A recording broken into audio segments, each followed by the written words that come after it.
Electric are your trusted electrical contractors in Lander. With over 30 years of experience, we excel in light and heavy commercial construction, residential remodeling, and service work. Our licensed electricians use only quality materials and are committed to meeting your construction schedules. For professional electrical services at competitive prices, choose Boyle Electric. Give your place's electrical wiring the touch of excellence. Call 307-332-8139.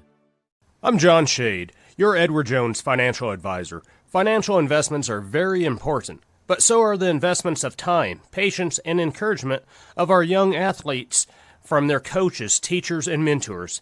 That's why Edward Jones is a proud sponsor of the Lander Tigers on KOVE.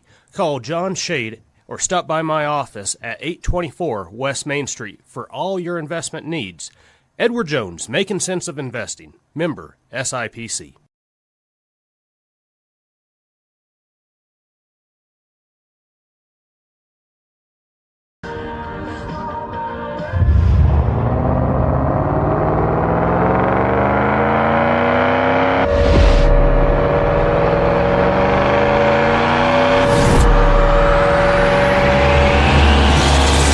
Welcome to the Porter's Tailgate Show.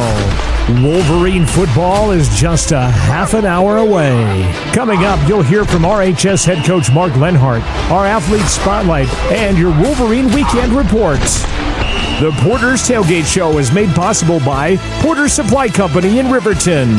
Here's the voice of Riverton Sports, Jared Anderson.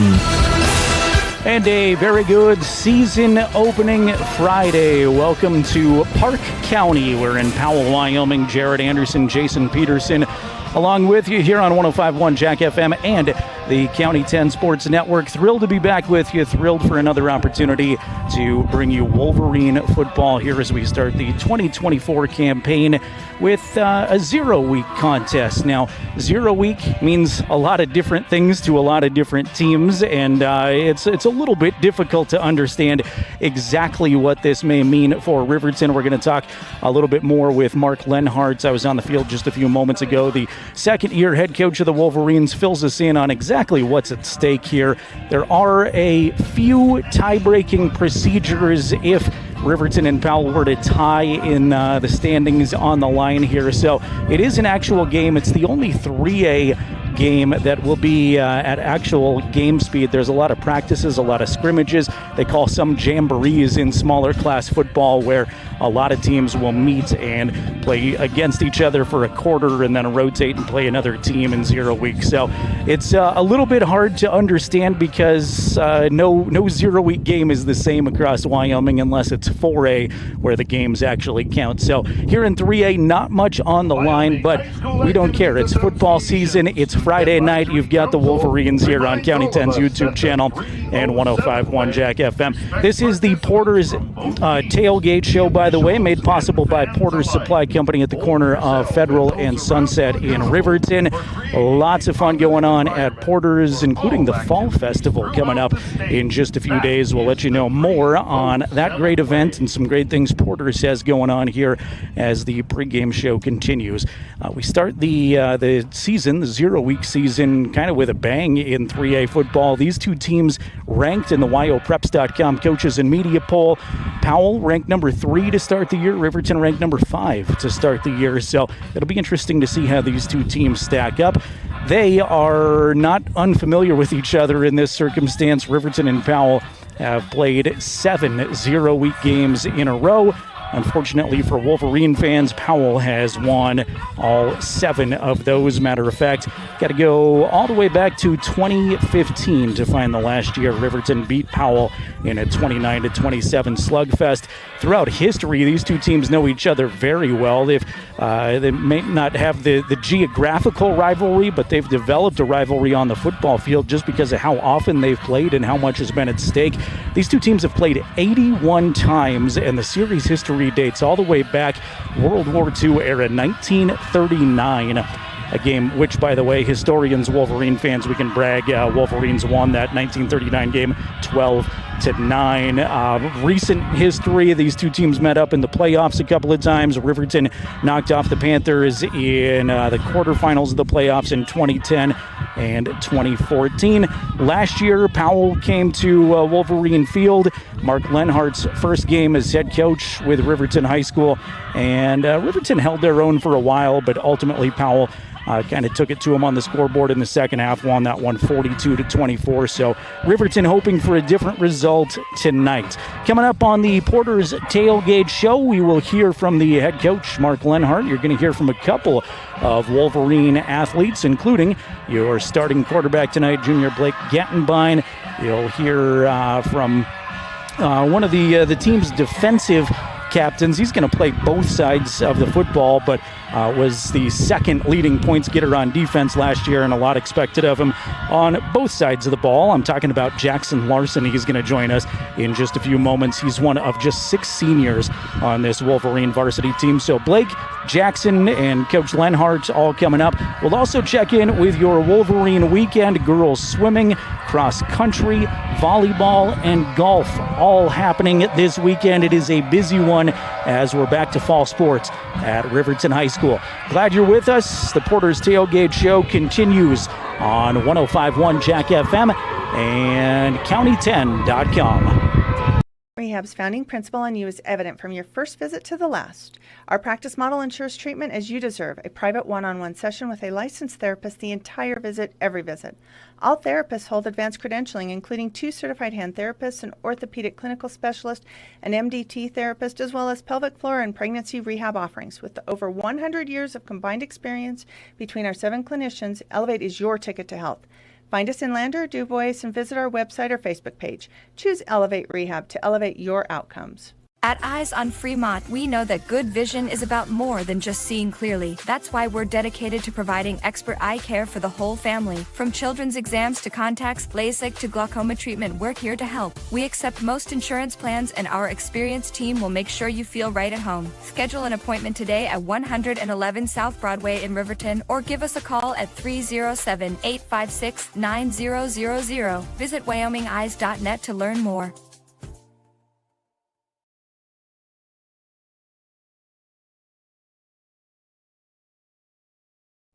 Welcome you back to the Porter's Tailgate Show here on 105.1 Jack FM and streaming video coverage on County 10's YouTube channel. I'm Jared Anderson as we count you down to kick off Riverton and Powell. 0-week football to kick off the year. Preseason action here coming up in just a few moments. Porter's Tailgate Show always made possible by Porter's Supply Company at the corner of North Federal and Sunset in Riverton. This is your Wolverine weekend every Friday night on the Porter's Tailgate Show. We'll have the chance to check out some of the other things happening at Riverton High School. Obviously, it's back to school season. A lot of the fall sport athletes have only had practice for a couple of weeks and are just getting their first big weekend of the year going. Lady Wolverine volleyball under Justin Taylor's direction. His second year at the helm will be at the Cheyenne tournament today and tomorrow. They've got things going this afternoon. They've got a lot of games. We'll give you a full recap of how their action was here as we get kickoff underway and get some updates from the capital city. Coming up next weekend for Lady Wolverine volleyball, they'll be at the Gillette tournament. Finally, a home game for the volleyball ladies coming up on September 12th. And it is a rivalry action right away. Keeper of the gold game against Lander again on September 12th. Girls swimming got underway with competition officially today at the Lander Pentathlon. Christy Spriggs, another one of the sophomore coaches at Riverton High School. We mentioned Coach Taylor with the volleyball program in his second year. Coach Lenhart, of course, with the football program, enters his second year at Riverton High School. Christy Spriggs, year number 2 for her, and a lot of success last year. Some individual efforts that really turned some heads onto Riverton swimming. Ladies are in the pool as we speak at the Lander Pentathlon. They'll be back there tomorrow. They go to the Green River Invitational next weekend, are off to Natrona on September 14th, and Riverton will host a swim invitational on September 20th and 21st.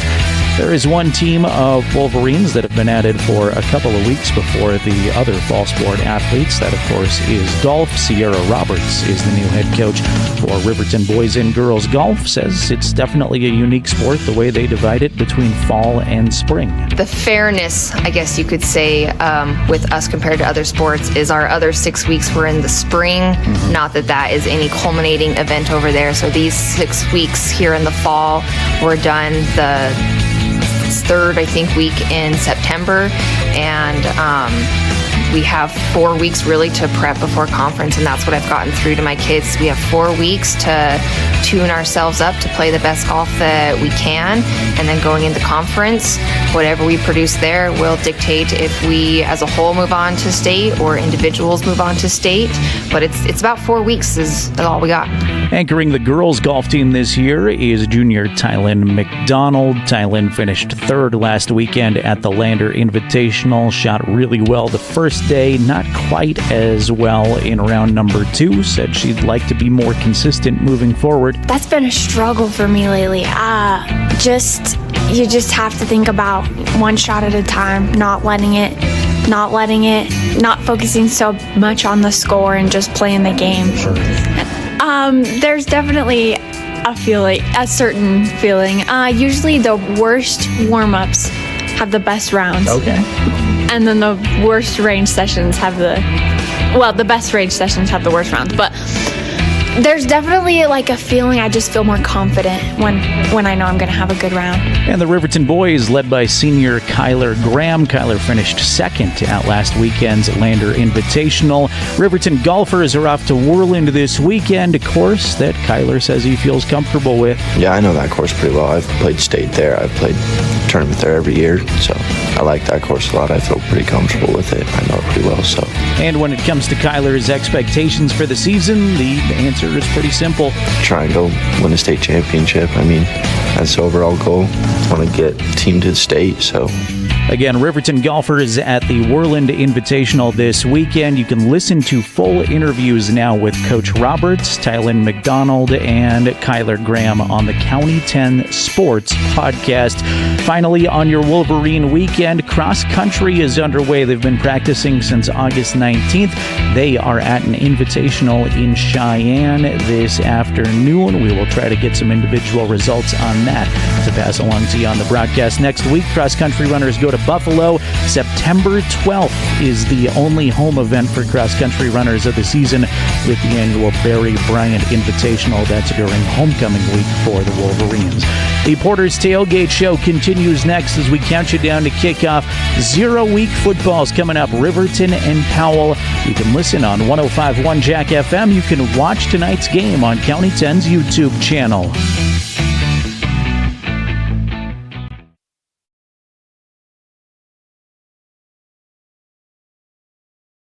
To Fremont Chevrolet GMC Riverton, where we exceed your expectations and deliver the best service possible.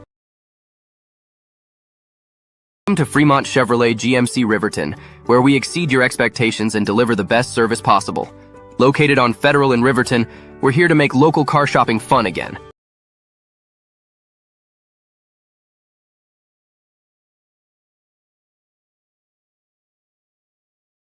To Fremont Chevrolet GMC Riverton, where we exceed your expectations and deliver the best service possible.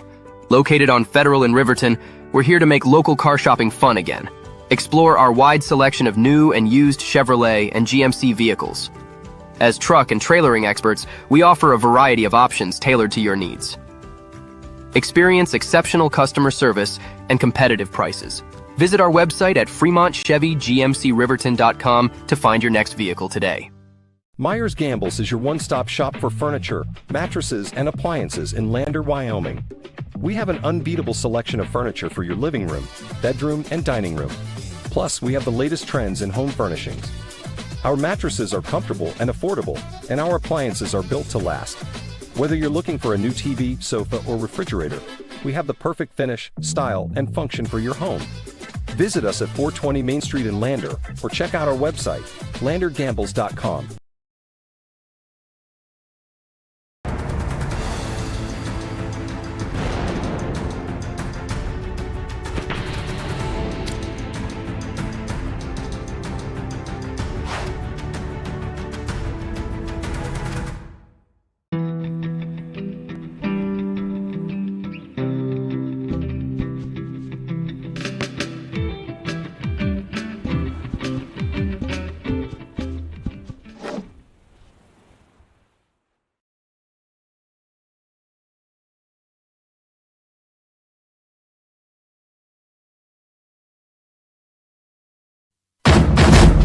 The Porter's Tailgate Show is made possible by Porter's Supply Company in Riverton. Welcome you back to the Porter's Tailgate Show. We are high atop Powell High School. Jared Anderson, Jason Peterson bringing you the sights and sounds. Jason producing things, running the camera for us, and appreciate him making the trek over here from Wright, Wyoming earlier today. It is a beautiful day from Powell High School. It is toasty, about 84 degrees when we pulled in here. It might have cooled off just a tad with a very light breeze, but there is not a cloud in the sky. There is some haze in the sky. You can't see it on the camera, but as I look behind me at Hart Mountain, there's definitely some haze that direction. Just a great landscape overall here for late August football 0 week action. As the Porter's Tailgate Show continues, it is time for our Wolverine football spotlight. Coming up in just a bit, we'll be joined by starting quarterback Blake Gattenbein. But first, we focus on another Wolverine captain this year, and a senior leader. Jackson Larson joined him at practice earlier this week. Jackson will be one of the defensive leaders. He was second in total defense points last year behind only Talon Tillman, and he'll be a major weapon on the offensive side of the football too. Looking forward to his senior season. Here is my conversation on the Porter's Tailgate Show with Wolverine Jackson Larson. All right, Jackson, first of all, fall camp, it feels like it's been short, but here we are, game week already. How's the last few practices for you again? They're good. They're good. It's been fun just getting around and just showing up and being there and just pushing everybody, push myself. You had such a good year last year. How much of that momentum do you feel carried over to this year? Are you excited to be a leader here as a senior? I think just year two with Lenhart it's helped us, like, from where we started last year to where we started this year it's just a huge jump. It's crazy to see how far we've come just from being from nowhere and then come to where we are. I know just as a freshman and a sophomore, you got to experience being around these varsity guys, but the coaching change, how much did that mean to Riverton football culture, being under Coach Lenhart and seeing kind of the renewed enthusiasm the last year and a half here? I love Lenhart. He's an awesome guy. He really pushes us all, and he wants what's best for us. Which side of the ball are you most excited to be on this season? Lenhart would want me to say defense, but I'm excited for offense. Very fair. You open with Powell. I know it's just a 0 week game. They're obviously very talented. What do you know about Powell? They're always been a powerhouse. They've always whooped up on us since middle school, and this is our year. This is my last chance, so I want to go put it to them. What are your ultimate goals for the whole season? Just help my team out as best I can, score touchdowns, and have fun. Absolutely. Who's your NFL team? I like the Broncos. How the Broncos going to be this year? I hope Bo Nix can do something for them. All right, perfect. Really appreciate you taking a couple of minutes here, and best of luck this season. Sweet, thank you. Awesome. Broncos, Bo Nix fan, also Jackson Larson right there joining us on the team. He's number 17 on your screen this evening. Keep an eye on him, especially on the defensive side of the football. The Porter's Tailgate Show continues in 60 seconds. We'll chat with Wolverine quarterback Blake Gattenbein next. You're listening to Wolverine Football on 105.1 Jack FM, streaming video at County 10's YouTube channel.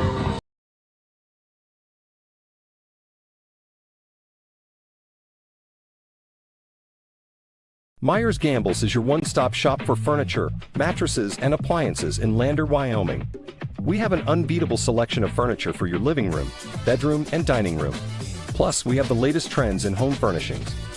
Our mattresses are comfortable and affordable, and our appliances are built to last.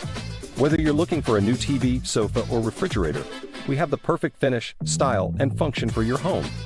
Visit us at 420 Main Street in Lander, or check out our website, landergambles.com. Welcome to Haskell Furniture and Flooring, now open in Riverton. Discover a huge variety of top brands like Ashley, Tempur-Pedic, Serta, Lazy Boy, and more. Our showroom is filled with stylish and comfortable furniture for every room. Come visit us at 2210 North Federal and transform your home today. Explore the exceptional quality and unbeatable prices we offer. Visit HaskellFurnitureandFlooring.com to learn more and start living in style.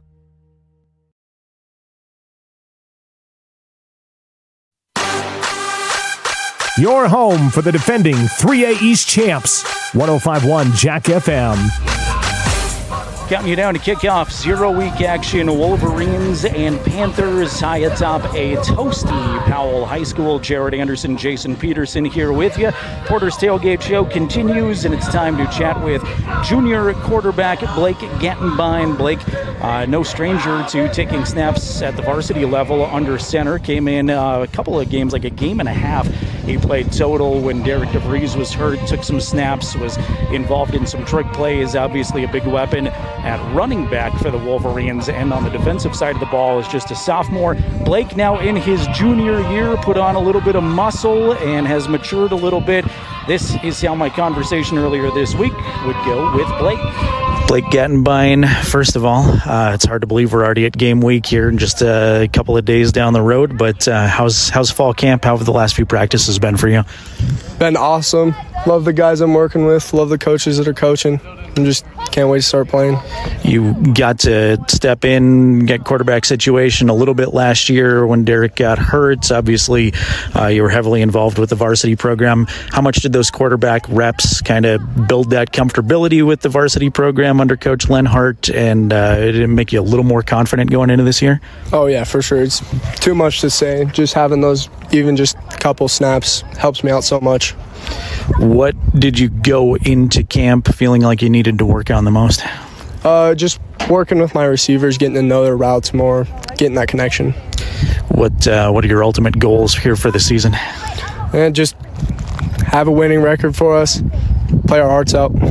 You got Powell. I know it's a 0-week game, so it doesn't mean that much standings-wise, but Powell's obviously a very talented team. What do you know about them? They've always been talented. They got a lot of big, strong, fast kids, but I think we can compete with them. Lost a little bit of depth in the receiver core, it looked like last year. You had that tough senior class. How are you feeling about your receivers this year? I love all of them. I'm so excited. Very good. Who's your NFL team? Denver Broncos. How are they going to be this year? I'm praying that they're good. All right. I'm right there with you and Jackson, hoping that Bo Nix is going to be good. All right, Blake, I'm going to bug you a couple more times throughout the season, but I really appreciate you taking a couple of minutes, and best of luck here as we get started. Thank you. I appreciate it. Blake Gattenbein, Wolverine quarterback, joining us here on the Porter's Tailgate Show. About 8 minutes away from 0-week kickoff.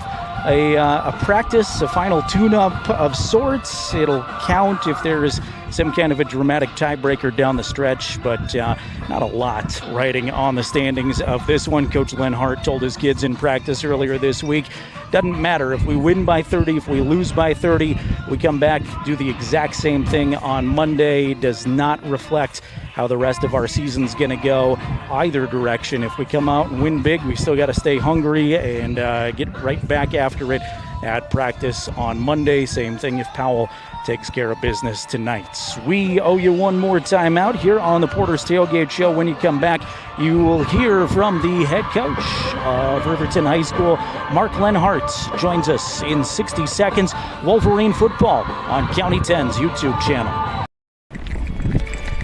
We are Maven. We focus on the fundamentals, clean, simple designs with the very best modern materials and technologies. We refuse to compromise our mountain town roots to follow the well-worn path to $1. We choose instead to make game-changing gear and use it in the places and pursuits that inspire us every day. We are Maven, a company focused on the design and creation of innovative products for and by the modern outdoorsman. Porter's Mountain View Supply, your local experts in fire and water. We've got everything you need for new installs to accessories, and don't forget our great selection of stoves, grills, and spas. We've been serving Wyoming for over 40 years, so you know you can trust us for quality products and expert service. Visit portersmvs.com or stop by our Riverton or Casper locations today. Porter's Mountain View Supply, located on 750 East Sunset Drive in Riverton.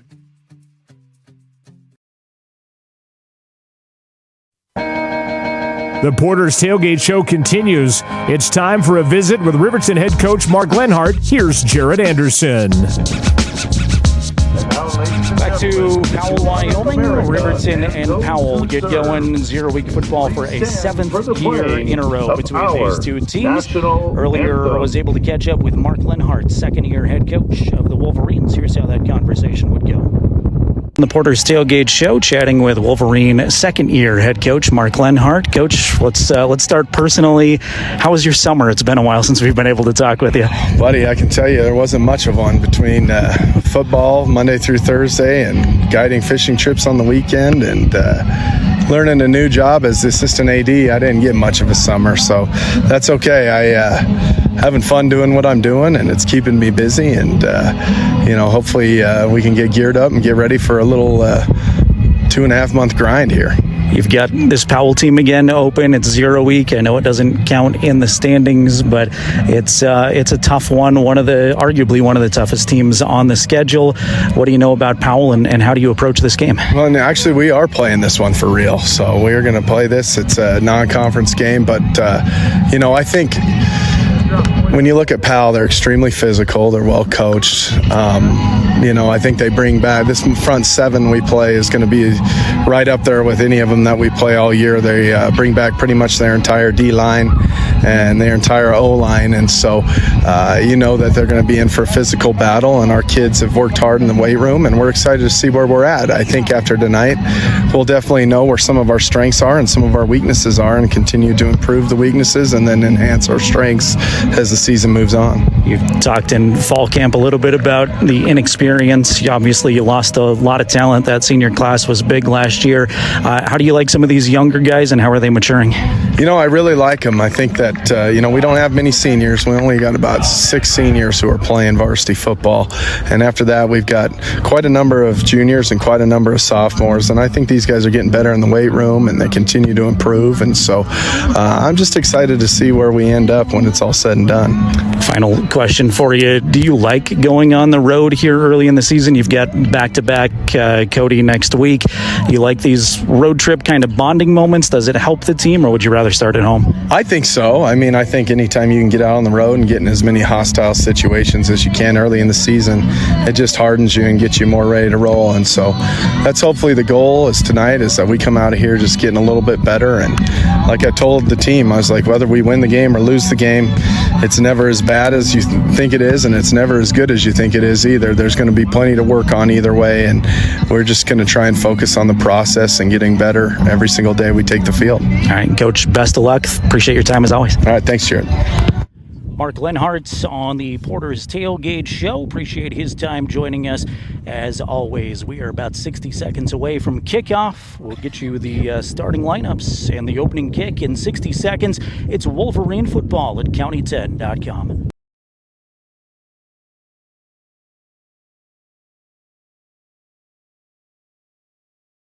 Who is RE/MAX All-Star Realtors?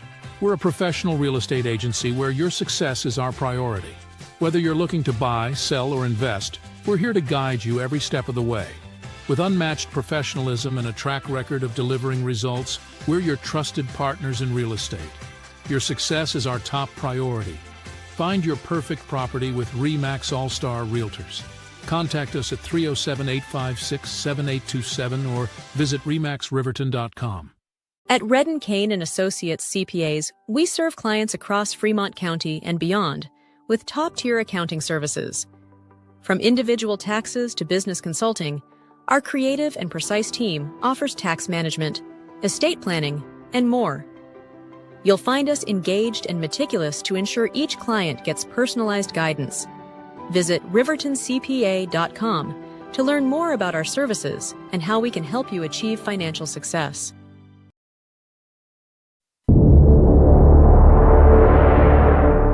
Go Big Red! Go Big Red! Go Big Red! Go Big Red!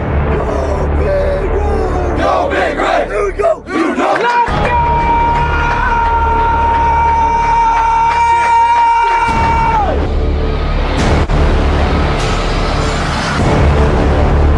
go! Wolverine football is on the air. It's time for kickoff. Kick it! Here's the voice of Riverton Sports, Jared Anderson. A toasty Friday afternoon from Powell, Wyoming. We are ready for Riverton High School Football 2024. Glad to have you on board wherever you're watching from at County 10's YouTube channel and those of you listening on 105.1 Jack FM. I'm Jared Anderson, Jason Peterson, our trusty camera operator to my left. And Powell Panthers have taken the field. Fired up crowd here in Powell. Had the opportunity to spend a few moments around town. A lot of team spirit everywhere I went. There's orange and black and people with Powell Panther gear on. They've got the P logo that's lit on fire in the corner of the stadium, and it is quite the scene here with the Panther fans on their feet on the near side of your scoreboard. Riverton High School will get the football first. They are in their away white uniforms trimmed in cardinal red, black helmets with the Wolverine RPA logo on the front. Powell won the kickoff, elected to defer to the second half, so they will start the ball game by kicking. Powell in their all blacks, maybe not ideal on an 84-degree sun-drenched day, but all black uniforms trimmed in orange, the Powell Panther logo across the front. Caden Nelson, junior kicker, has it teed up.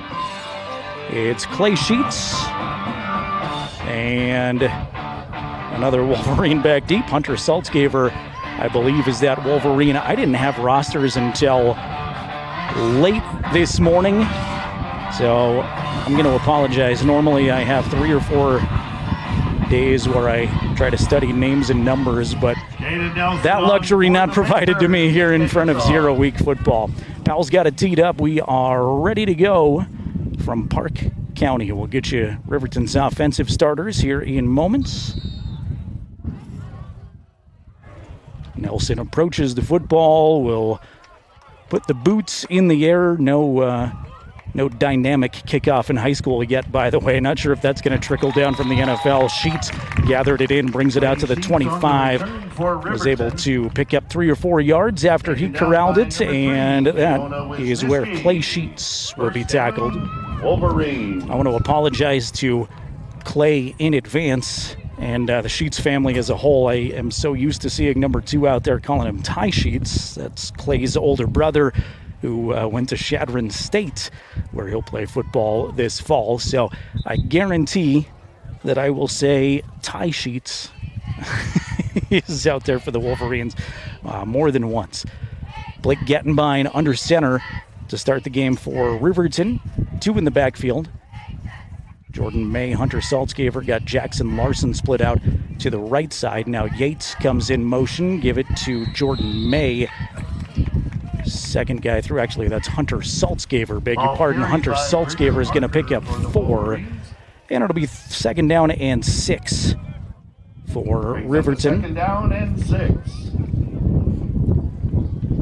Saltzgaver, a junior, had a really nice sophomore season last year. We'll get into the Saltzgaver family, their kicking efforts throughout the season, and you'll hear that name a whole lot all season long.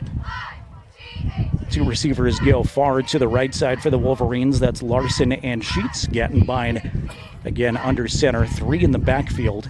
Power to the right side. Give it to Saltzgaver again. Slips off a 1 tackle. He'll be driven to the ground after a pickup of about 3. So a couple of moderate gains on 1st and 2nd down. Going to set up a 3rd and manageable here early on for Riverton. A minute into the game. 3rd down and 2.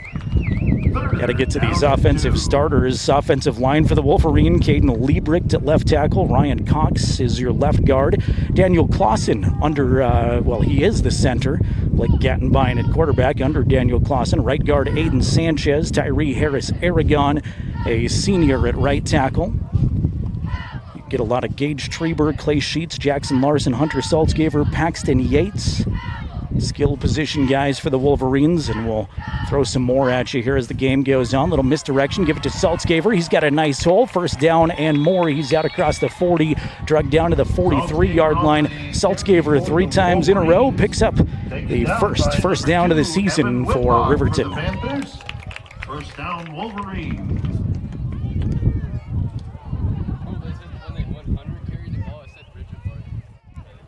Riverton will sub some personnel in here, and Gettenbein gets the play call from head coach Mark Lenhart, again calling plays his second year with Riverton High School. Had a good chunk of time at Torrington, went to Rock Springs for a couple of years before resigning, coming up, taking the Riverton job. And by all appearances, he and his family have really settled in to Fremont County. Mark's wife had a Fremont County connection and was a Riverton High School teacher and coach before they moved back. Some motion here before we're able to snap this one, presumably on Riverton. Looked like somebody came out of their stance there, and we'll get our first piece of laundry of the season. Timeout back Riverton field. up 5 yards. Timeout, Riverton. No, they called a timeout before, so even better situation there for Riverton High School. Give you a couple of updates on our broadcast setup. Got to deal with just me here in 0 Week Football. Our former Riverton, hopefully soon to be again, Riverton color analyst Scott Fuller is pinch hitting and doing Lander football tonight. Lander's taking on Cody in an organized scrimmage. It is a practice. It is not necessarily a game-like situation. They have a script, and they know that they're going to get JV kids in, so it's not quite a real game-like scenario like this is. But anyway, if you're interested in that, you can catch Lander and Cody's practice on County 10's YouTube channel. Scott's got that for you. So no false start. Riverton does burn their first time out, though, and we're back to action. 4 receivers, 3 to the left for Gattenbein. He's got Jackson across the middle. Jackson Larson's got a first down. He's into Powell territory all the way over to the 35-yard line.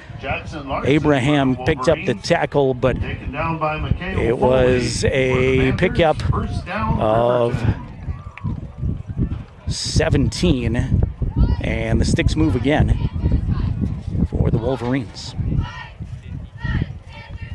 Just underway, first quarter action here, 9:40 on the Fremont Chevrolet scoreboard. Want to give a big thank you to our friends at Fremont Chevrolet, big Wolverine supporters again this year. You can see that logo on the bottom scoreboard. Fremont Chevrolet making it possible for us to travel and do these games. Hand off to Jordan May, his first carry, and it'll be a gain of 3 off right guard. Taken down by Keona Wisniewski. Second down and 8. So we are hopeful that we'll have some expert color analysis in week 2 of the season. I already know Scott's got a planned outage for next week, but hopefully we'll get our Lander situation ready to go, and Scott can rejoin the broadcast. We do have the great Jason Peterson bringing you the camera angle tonight. Say hello to Jason if you're watching along on the YouTube channel. Let us know where you're watching along from. We're happy to shout you out. Love the interaction on our YouTube channel. Design quarterback keep by Gattenbein. He's going to stiff arm 2. Flag flies in. Blake is tackled after a gain of about 3 on the left side. Powell defender did a good job of stringing it out. Jordan Laura was in pursuit there as the wind whips through the microphone from Park County. Say hello to Becky watching along with us. Becky says, "Go Big Red." Our first commenter of the season on our County 10 YouTube channel.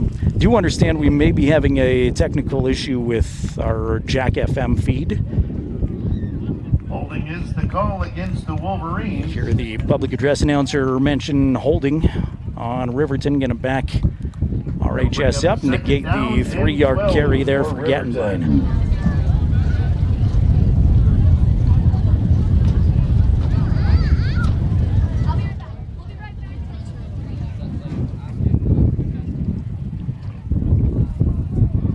Officials take an extra moment to confer with each other. Both Coach Kistler from Powell, Coach Lenhart from Riverton, about 5 steps out on the field. Coach Kistler has got his palms to the sky like he doesn't understand what's happening.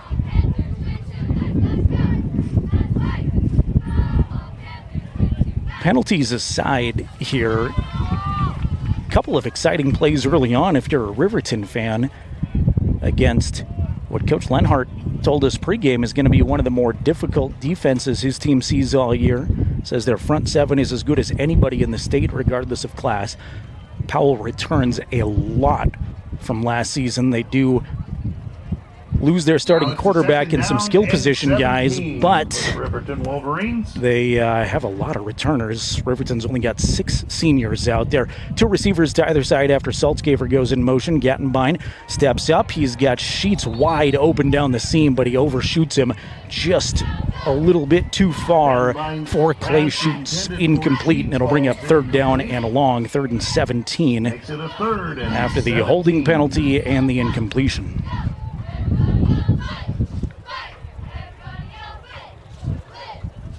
Riverton assistant coaches this year: Derek Watson, Brant Nyberg, Travis McIntosh, Henry Lynn, Talon Yates, Nick Fenton, Court McGuffey, and Tom Vincent.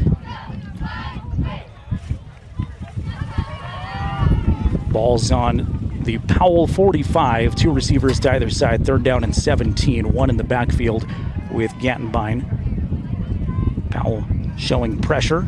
Will bring 1. Blake sets his feet at the 50, looking for Sheets just out of the outstretched arms of Clay. Love what I'm seeing out of Clay running those routes, though. He had some separation on his defender. Evan Whitlock, a senior defensive back, has had a difficult time the last 2 times down the seam trying to contain Clay Sheets. And if that ball is just a touch less, Riverton's got 6 points, but they'll be forced to punt here right at the 45-yard line.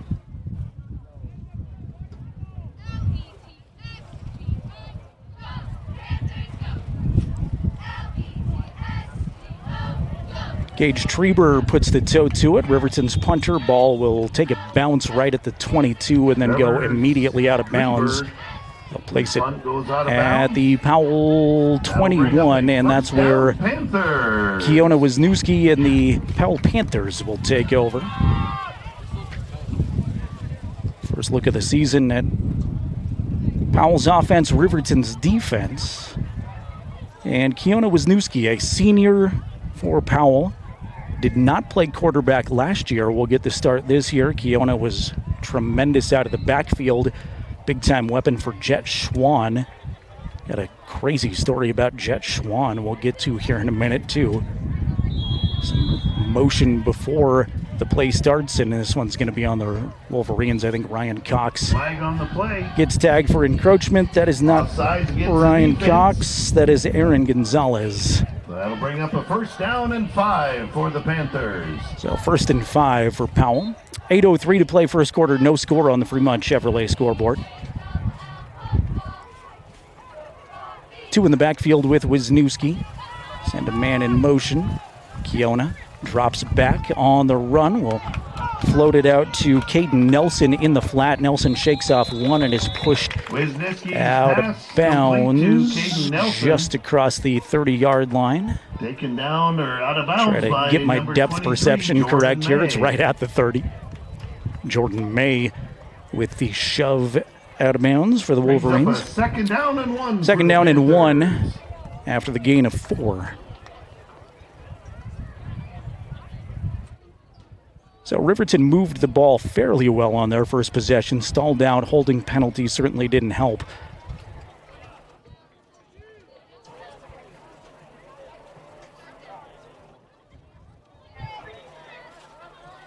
Keona again in the shotgun. Will pitch it this time to Nelson. Nelson bobbled the football, and he's going to be rode down to the turf. Recovered by number 4, Caden Nelson was right there trying to see the Wolverine defender from way up here. That's Daniel Clausen, who was all over that play, drove him down to the turf, and they're going backwards. Loss of 5 on the play. So now it's a 3rd and 6 after they had a 2nd and 1.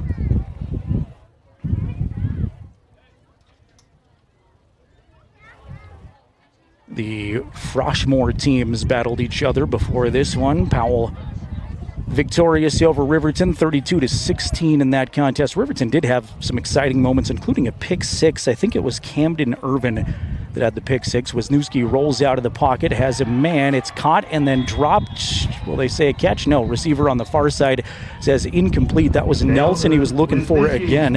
And Caden bobbled it. Looked like he tried to get back on it from way over here, but ultimately hits the turf. And after a false start penalty and a 2nd and 1 to start things, a Wolverine 3 and out. That's what you like to see if you're a Riverton fan. We'll send the Powell punter, Alex Jordan, on. Sheets and Larson back deep for Riverton at about their own 45. Punter will get it away into Verinder. Sheets came up on the football. Now he's going to have to let it go. That was kind of a wobbler, and it's going to roll inside of the 30 all the way down to the 27. So that's where Riverton takes over. 6:50 remaining first quarter. No score. Both teams empty on their first possessions. Riverton did have 2 first downs. Powell went 3 and out.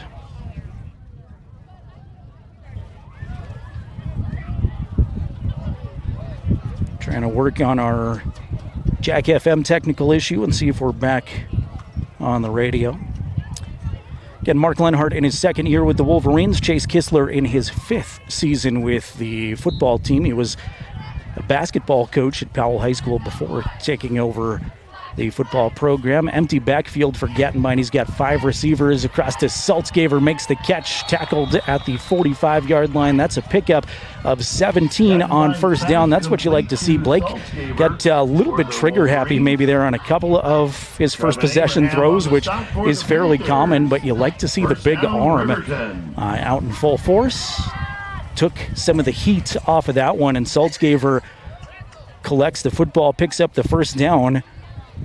Good start to the season, too, for Hunter Saltzgaver, Riverton Jr.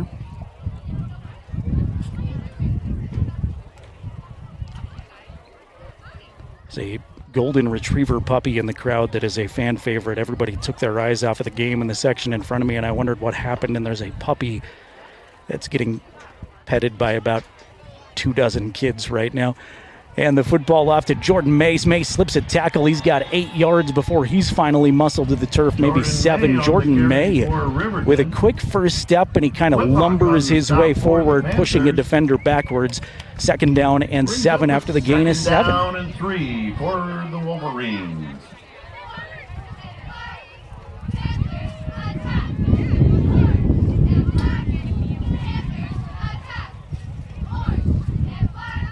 Back to school time for Riverton and Powell. They've been at it a few days here. Good student support already early in the season from the Powell fans. Got some tailgaters on the far side too. You'll see if our camera angle goes a little bit further down the field here with the Wolverines, hopefully. Hand the football off again, Gattenbein, and first down here for Riverton. Was that Saltzgaver? It was Saltzgaver. So Jordan May runs for 7. Hunter Saltzgaver runs for 4, and Riverton picks up another first down. Their 4th of the ball game. 5:10 remaining first quarter on the Fremont Chevrolet scoreboard. We're tied at 0s. Both teams empty with their first possessions. Is about where the Riverton drive kind of stalled out last time. They had it near the 30, but got backed up with a holding penalty. 2 receivers to the left, 1 to the right. May in the backfield. Gattenbein going to spin around, looking to set up a screen, and crushed on the screen is Dane Cox.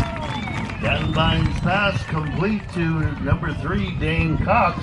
Keona Wisniewski and Trevin Abraham there No gain for Powell. Abraham's going to get the PA credit, but Wisniewski was right there sniffing out the screen all along too, and that's just a great job by the defenders recognizing exactly what Riverton tried to do there. So loss of 1 ultimately. Dane gets up just fine, trots off the field after the hard hit. 2nd down and 11 facing Riverton.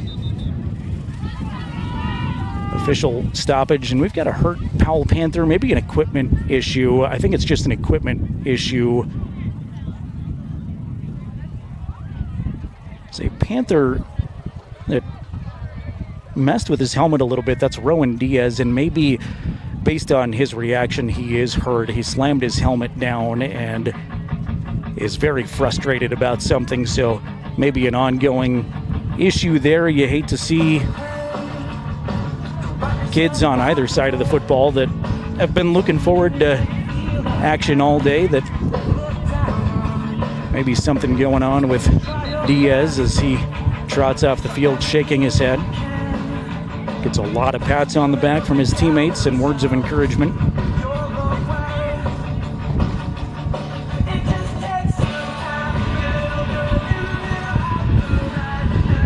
Second down and 11 for Riverton, 4:07 remaining first quarter action. Riverton football on the Powell 45. Gattenbein in the shotgun. He's got two receivers to his left side, one to the right.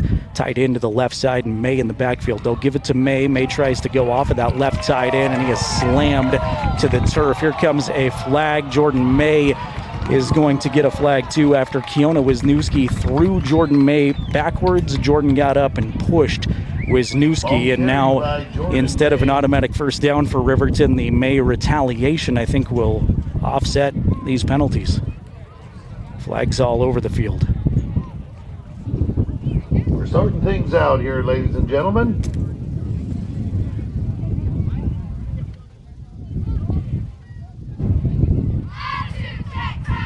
The officials still conferring with one another. The phrase I was told not to use because it's cliche, and I'm going to use anyway, is it's 0 week for everybody. 0 week for the officials, 0 week for this broadcaster, 0 week all around.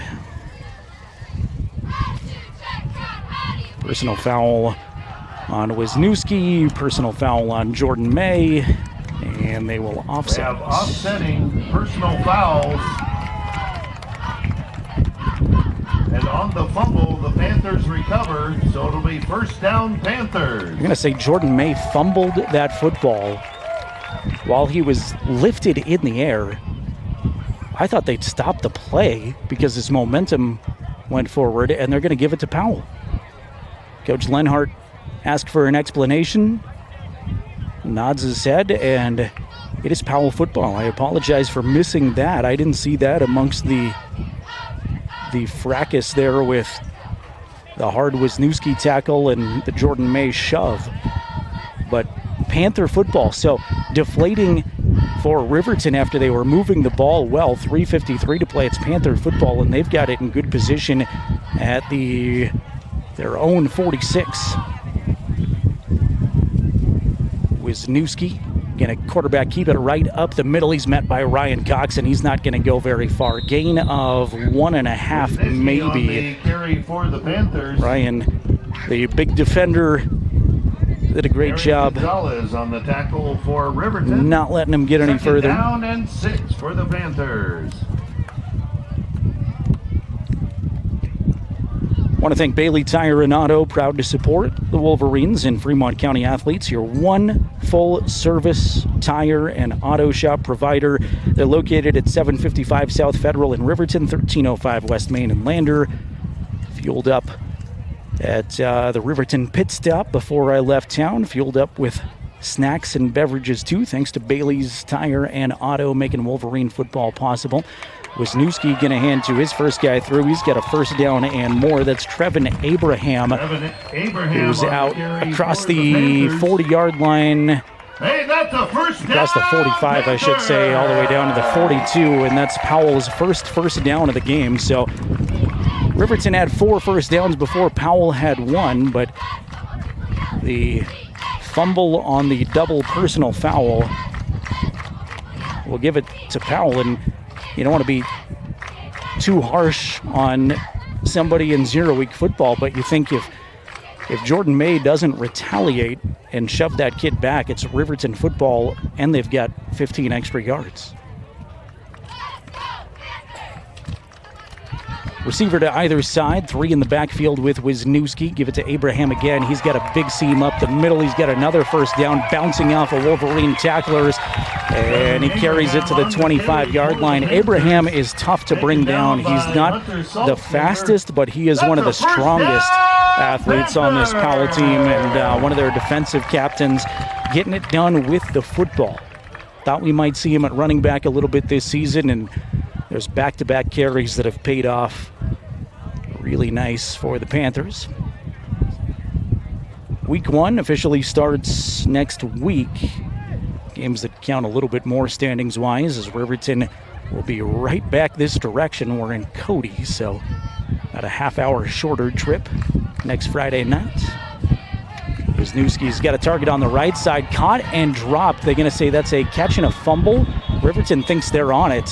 Referees will sort out the pile and we'll wait to see the signal. Riverton says they're on it. Are they? They are. Riverton football. Lorera caught the football, was recovered by number 3, Dane Cox. stripped out of there, and Dane Cox came away with it in the pile for Riverton. I did not see who got a hand on the football. Might have been Dane over there too. But Dane with the fumble recovery, and it's Riverton football. So we go back-to-back turnovers, fumble this time recovered by Riverton. Now the ball's on the ground again. Blake does a good job picking it up, and he'll just throw it out of bounds. Incomplete. Gattenbein, nice heads-up play to scoop it up off the Second down turf 10 for Riverton. and just chuck that thing out of bounds before a disaster happened. Riverton 2nd and 10, 1:50 remaining first quarter.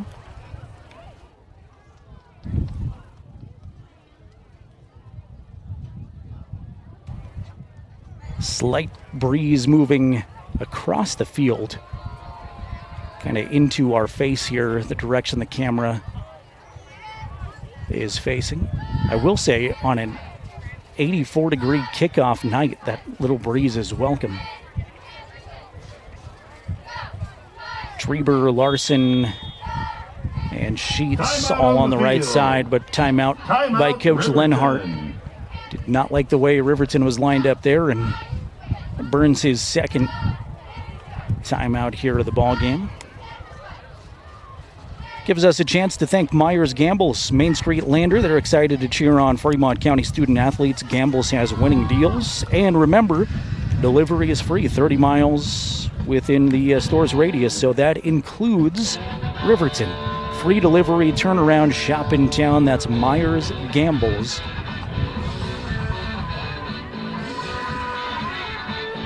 Big supporter of all of our County 10 sports broadcasts last year, and we're thrilled to have Shane and the crew at Gambles back on again. Coming up at halftime, by the way, the Buckle Up for Life halftime show presented by the Wyoming Department of Transportation. We're going to talk Riverton golf. I was able to catch up with a couple of Riverton golfers, and I'm going to play you a few minutes of those conversations. Tylynn McDonald, junior Lady Wolverine golfer, and Kyler Graham, senior on the boys team. We'll air those interviews back at halftime on the broadcast tonight, so stick around for an update on the Wolverine golf team. They're in Worland this weekend. Blake under center, sends Yates in motion. Blake's going to follow Paxton Yates on the right side. He's got some room over the 30-yard line, and he'll pick up about 6 on 2nd and 10. Productive play there, and we'll turn a 2nd and 10 into a 3rd and 4, so try to make this next play a little more manageable here. Out to their own 30-yard line now for Riverton. Blake in the shotgun, trips to the left, 1 to the right, and he's going to draw the defenders offside, I believe. Yeah, they're going to call encroachment the entire way. That is reminiscent, and I'll give Blake a shout out. Told us he was a Broncos fan in the Porter's Tailgate show. That's reminiscent of Peyton Manning right there. That was a hard count, and from what feels like a mile away up here, it's hard to tell exactly what's happening down there on the playing surface, but from all the way up here, it looked like Blake really fooled the defenders with the cadence. 5 yards is enough to give Riverton a first down at the 35. Minute 12 remaining first quarter action. Full Full house backfield. Give it to Saltzgaver. Saltzgaver tries to string it out on the right side. Good pursuit by the Panthers that time, stretching it out to the right side. Not much, maybe half a yard. Keona Wisniewski there for PHS. Not going to give him anything on the carry that time.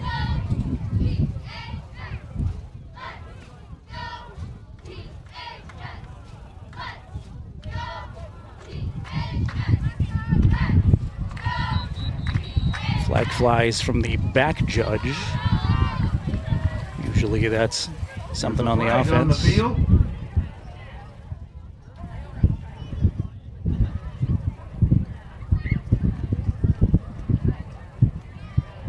Back judge having a long chat with the Wolverine coaches before he signals what he's doing. Is that a delay a game? Illegal substitution. Did not feel like we'd gone long enough for a delay a game, so illegal substitution on Riverton will back him up 5 yards. Second down and 15. Definitely some signs this is the first quarter of the season.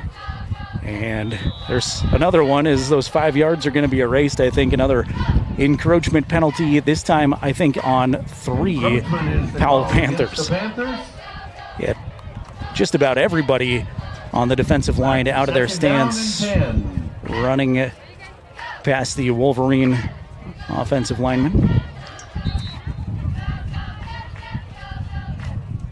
Clock continues to move, first quarter, 22 seconds remaining. No score on the Fremont Chevrolet scoreboard. 2 receivers to either side. Gattenbein in the shotgun. He'll send Dane Cox out to the left. Blake looks to throw, wanted Cox, but it's behind him. Dane tried to turn around last minute, wasn't quite ready for it, and the pass was well behind him. Incomplete. 3rd down and 10 coming up here for Riverton. 3rd down and 10, Riverton.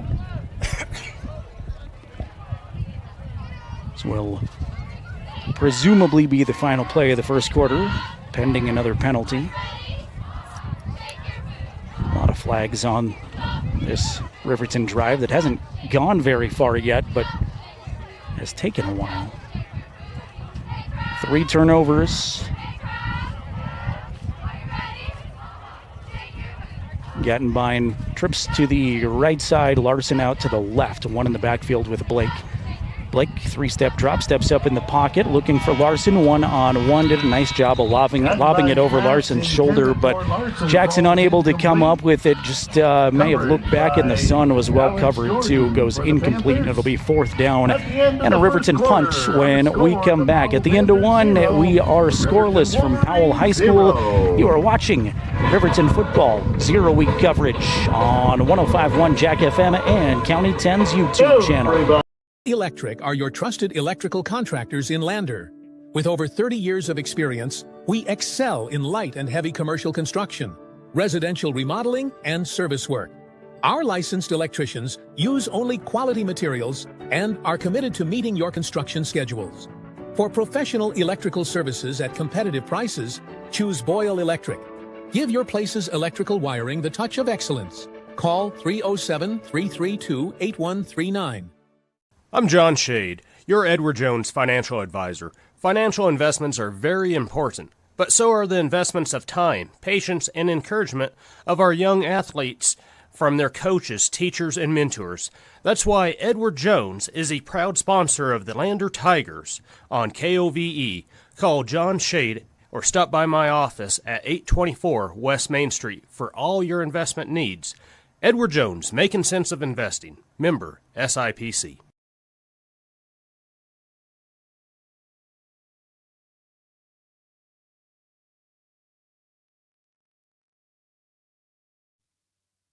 Riverton football continues on 105.1 Jack FM and County10.com.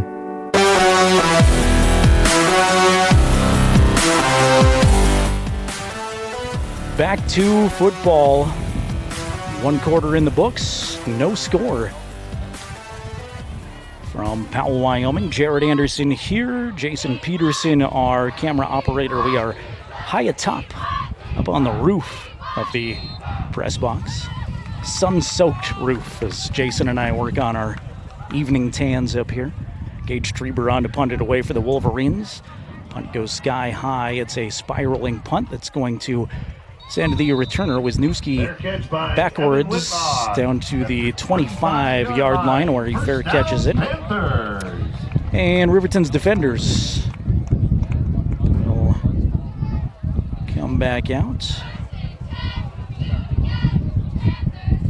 Get you the defensive starters here for Riverton. It's only taken me 3 series to get to do this, but feels like a lot of interesting things going on here to tell you about. Riverton defensive front led by Caden Liebricht, a junior at defensive end. Aaron Gonzalez, a senior at defensive tackle. Also at defensive tackle, Ryan Cox, another one of the senior leaders. And then sophomore Dane Cox, going to get a lot of varsity playing time as a sophomore. Linebackers in secondary here in a moment. Snap to Wisniewski. He'll hand to Nelson, who is smothered but then drives his feet a little bit further. That was first contact made by Aaron Gonzalez. Hangs on to him and a gain of 3. Good job by Nelson keeping his legs turning. Your Riverton linebacking core: Tyree Harris Aragon, Aiden Sanchez, Jackson Larson, 2 seniors and a junior. Sanchez, the junior. Secondary, Blake Gattenbein, Clay Sheets, Gage Treber, and Hunter Saltzgaver. Jackson Larson's out there too. If I missed him, I may have. Pressure coming from Riverton on the side. The ball carrier's going to Wisniewski, slips one tackler, plows forward, does a nice job of handling those tacklers, picks up maybe 4, and it'll be 3rd and short. Call it 3rd and 2. Harris Aragon again on the tackle for Riverton. 3rd down and 2 for the Panthers. I want to say hello and thank you to all of our YouTube audience tonight. Sorry, I'm trying to put together some technical stuff here on the roof and not watching the YouTube chat as much. I want to say hello to Al and Danita Baldez, saying go Riverton. Connie Gattenbein checking in, saying let's go Riverton. Hello to Cassandra. New quarterback is in this series for Powell, I just realized. And a first down as they're going to hand this one to Trevin Abraham, that big lumbering running back. Pushes it all the way out to the 40. It's now Caden Nelson taking snaps at quarterback. And unfortunately got a Riverton player shaken up as Page and the training staff head over to assess the condition of that young man down at the 40-yard line. Say hello to Kristen, saying go Big Red. Hunter Rieman's mom watching there. Hello, Kristen. Nathan Mills says let's go, boys. Is that former Wolverine Nathan Mills right there? I think it might be.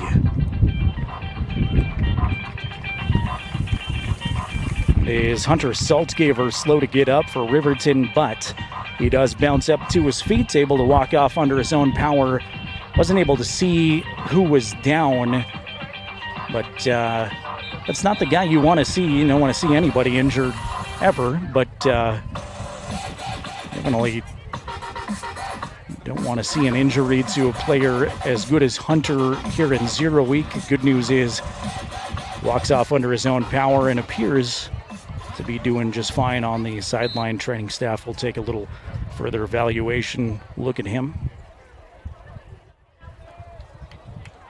So Caden Nelson, now the Powell quarterback, and you thought you might see some weird sort of preseason scenarios where they throw some different looks, different quarterbacks at you. Didn't know we'd see Nelson in this one, as he'll pitch it to the guy I thought was going to be quarterback, Wisniewski. And Wisniewski picks up 6 on first down. Jordan May will tackle Wisniewski, and 2nd down and 4 coming up for Powell with 9:40 remaining, second quarter. We are still scoreless on the Fremont Chevrolet scoreboard.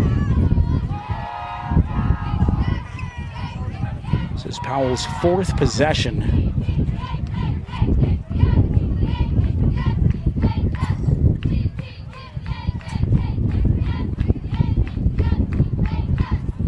Do not recall them moving across midfield, maybe one time briefly, but not much further than midfield. Hand to Wisniewski. He slips through a tackler right to midfield.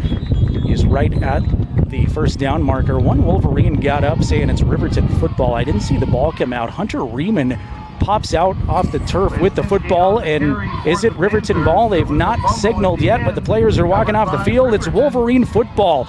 Didn't see it come out. Wisniewski loses it, and Riemann is on it for Cardinal Red. Hunter, the senior, I don't think anybody realized it in the bottom of that pile except one of Hunter's teammates knew he was on the football. He and his teammate got up, jumping up and down, and then 3 or 4 seconds later, Wolverines reacted. So right at midfield, another Powell turnover will give this to Riverton.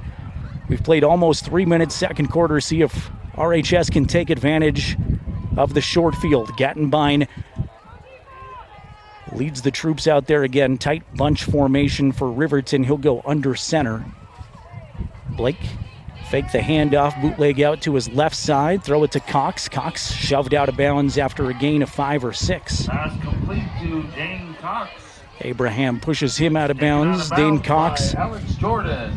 Again, we mentioned just a sophomore, but will get a lot of reps both offensively and defensively. You know the name Ryan Cox, Wolverine fans. He had a big year last year. And welcome in younger brother Dane.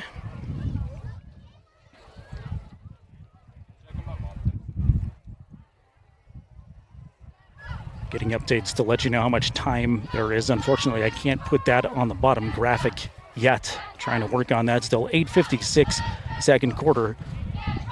No score.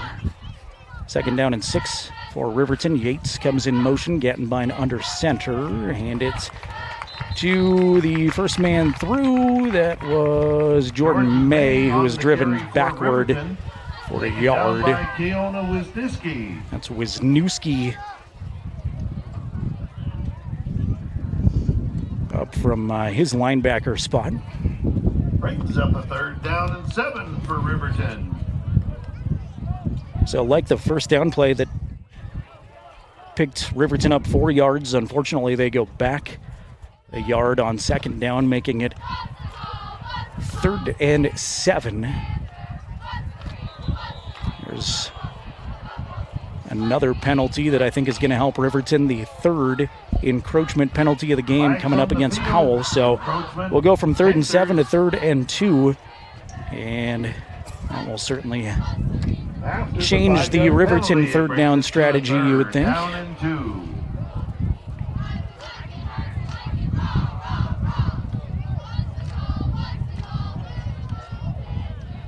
Get some other Fremont County teams in action. I mentioned Lander and Cody are scrimmaging at Lander Valley High School. Farson's got a jamboree with Du Bois. 3rd and 2 for Riverton.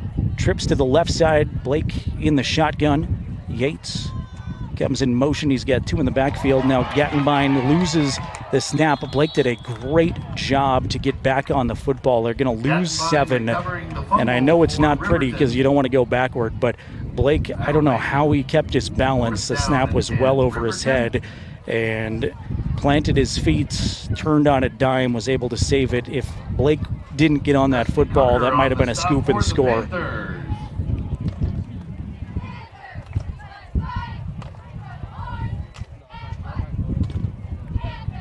So, again, not to keep beating this to death, but it is 0 week. Kids have only had a couple of weeks in fall camp, and it is not the cleanest football game for either side so far. Treber's punt is fielded at the 17. Moving forward, Evan Whitlock picks up 2 or 3 on the punt return, and it'll be Panther football at their own 20-yard line. 7:06 remaining first quarter. Grable is hosting a 9-man football jamboree, one of these events with multiple teams at it, tomorrow. And that'll include 2 Fremont County teams, Wind River and Wyoming Indian, both there. We ran through our Wolverine weekend in the Porter's Tailgate Show, but want to say good luck again to Riverton girls swimming. Coach Spriggs back in the pool with the Lady Wolverines. They're at the Lander Pentathlon today and tomorrow. Cross-country runners are off to Cheyenne. Good luck to Coach Gopp and the Riverton runners. Checking to see if it's Wisniewski back out there, or is that still Nelson? It is Nelson. Was a pass intended for Alex Jordan. Good defensive coverage from Treber and Sheets. And it falls incomplete, so 2nd and 10 coming up for Powell. 6:58 remaining second quarter, no score. Powell football at their own 20, 2nd and 2. Justin Taylor's second year with the Lady Wolverine volleyball team as Riverton girls are off to the Cheyenne Invitational today and tomorrow. That is a big tournament where they get a lot of games in. And we mentioned golfers are off to the Worland Invitational. They've been at it for a couple of weeks. They've already had 2 invites down, and their third of the season going on right now in Worland. Handoff, and not much room. Mikhail Foley, senior running back, is tackled by Aaron Gonzalez. Good effort on the play, too, coming on to help Gonzalez, Daniel Clausen. So an incomplete pass and a gain of 3 sets up a 3rd and 7.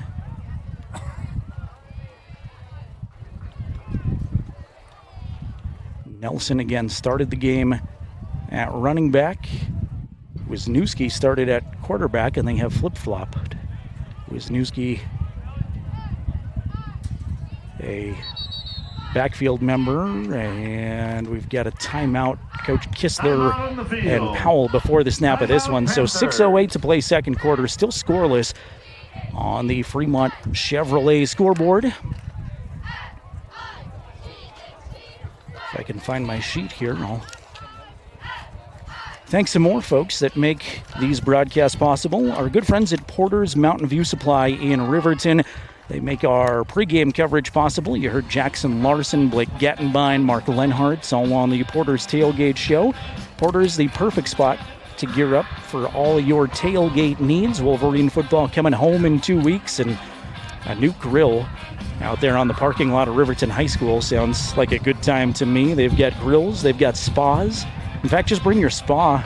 I don't know how that would work, but if you're in the market for a new spa, they've got those covered too. Stoves, pellets, and much, much more. Porter is a proud supporter of Fremont County athletes.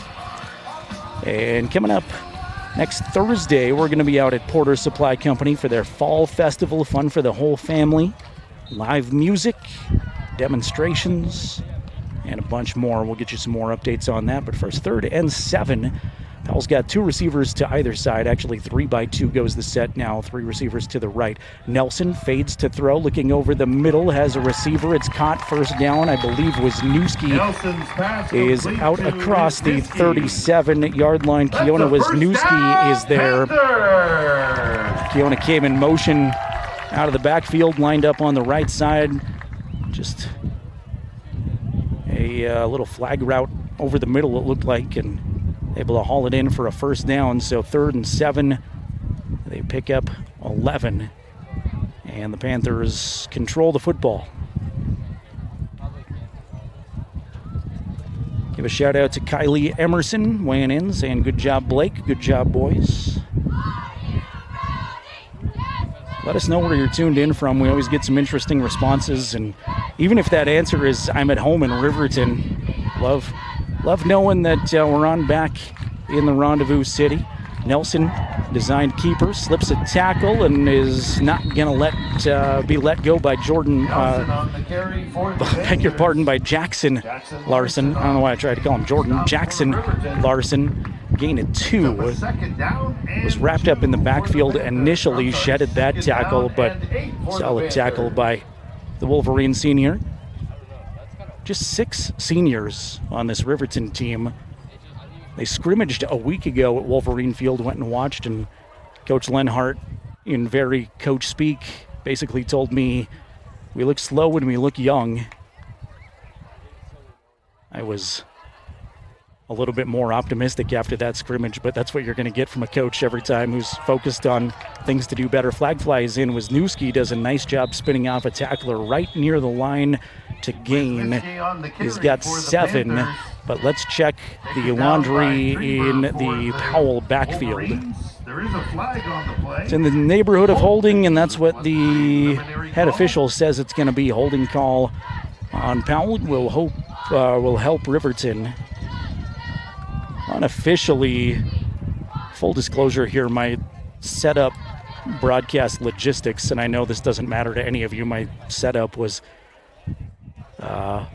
not exactly ideal as I juggle a lot of my equipment on a rooftop here on the press box, and I'm doing my very best to keep you up to date on things like this. Unofficially, that is the 6th penalty already on the Panthers.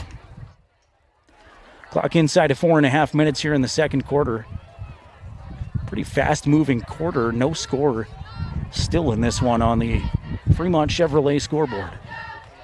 Nelson fades to throw, has a man for a short gain over the 35-yard line. That's Foley again. Mikhail Foley in there with his second catch of the contest. Mikhail Foley for the Panthers. Jackson Larson on the stop. Jackson Larson again gets credit with the tackle. Talon Tillman is a name that Riverton fans miss. He was the leading point getter defensively for Riverton. Obviously, a well-known wrestler too, really good in the wrestling scene. And Talon had a great year defensively for Riverton. But Jackson, as a junior, was second in total defensive points. Expected to do big things there. Says he's really excited about his turns on the offensive side this year, though. 3rd down and 13 now for Powell. Air it out in the flat. That's Alex Jordan trying to find some space, but he is tackled by Clay Sheets. Clay had him wrapped around the ankle, wouldn't let him go, and it's a pickup of 5, 4th and 8. And the Panther punt team comes back on. Larson will go back deep for Riverton. Stand at about the 30-yard line, and in comes Alex Jordan to boot the football away. Say hello to my good friend Rick Rodham watching from Alexandria, Virginia. Rick looking forward to another season of Wolverine football, says go Riverton.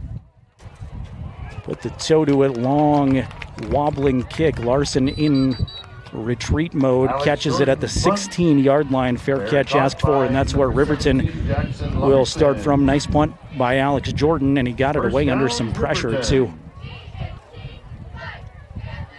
So 2:35 now on the second quarter clock. We are still scoreless on just a beautiful night. I can't tell if you're able to see just how nice this evening is on your screen here from Powell High School. Not a cloud in the sky. There's definitely some haze from those Wyoming wildfires. I've got historic Hart Mountain right behind us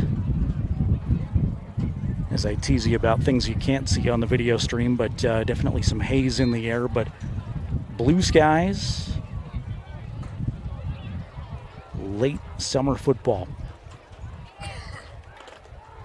Gattenbein goes under center. 2 in the backfield, receiver to either side. Fake the pitch, give it to Larson. Ball was on the floor for a minute, but Jackson had it bounce right back up to him. He is going to lose one. On the carry for Riverton.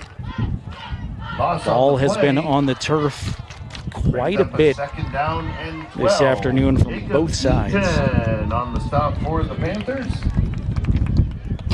Jacob Eaton, senior, almost was able to recover the football, but gets credited with the tackle still. Student section theme is Camo Night. Usually you see that later in the season. October is when they break out the camo for Wyoming hunting season, and usually means some warmer clothes there with the camo gear. But either way, it's fun to see spirited student sections doing whatever they do across Wyoming high school sports. Blake again under center, turn and hand to Jordan May. May's got a big hole left side. That's Saltzgaver, beg your pardon. Saltzgaver across the 30, first down and a few more. Hunter's out to the 32. Already got to work on Jordan May versus Hunter Saltzgaver. They both got a 2 in front of their jersey and similar builds. That's Saltzgaver that time. Pickup of a dozen on the ground. Clock runs at 1:25. We'll see how urgent Riverton decides to go here from their own 31. Empty backfield. Gattenbein, short drop to Saltzgaver just out of his outstretched grasp. Incomplete. Gattenbein's pass intended for Saltzgaver. Wolverine receivers Caleb Ashcraft for the Panthers. Doing a nice job so far route running. There's been a few opportunities where you've seen a receiver beat their guy in the secondary, which is really encouraging to see, especially after one of the big storylines this season was Riverton losing so much depth at wide receiver. Nick McIntosh and Ty Sheets, their 2 big senior receivers, both graduating. 2x2 the set.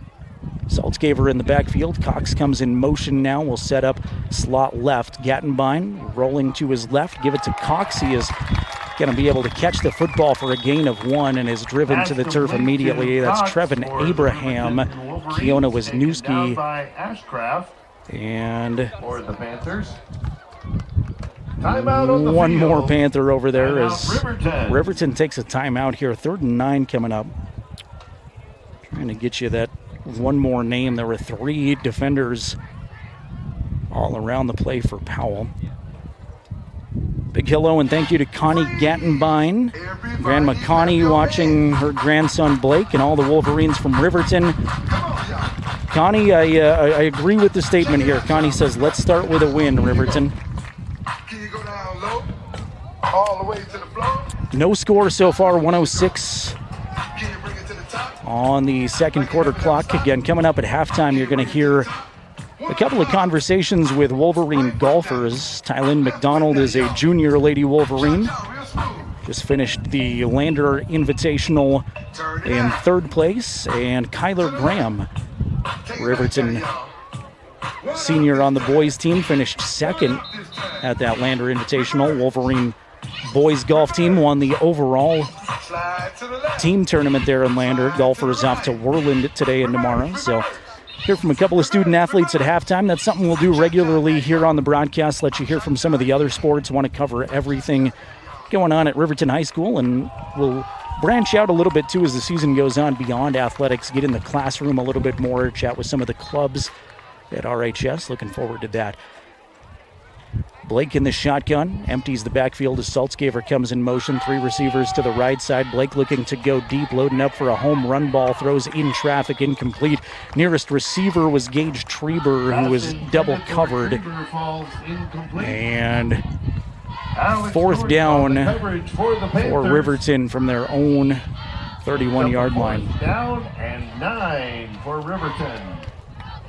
Well, the pass there was intended for Gage Treber, who ran 45, 50 yards at full sprint. He's going to run all the way back to the punt position. And we'll see how winded he is here as he tries to get the punt away. Evan Whitlock is back. Gage going to get a much better chance to catch his breath as Powell wants a timeout. 1:01 remaining second quarter. Powell is poised to get the football in the late stages of the second quarter.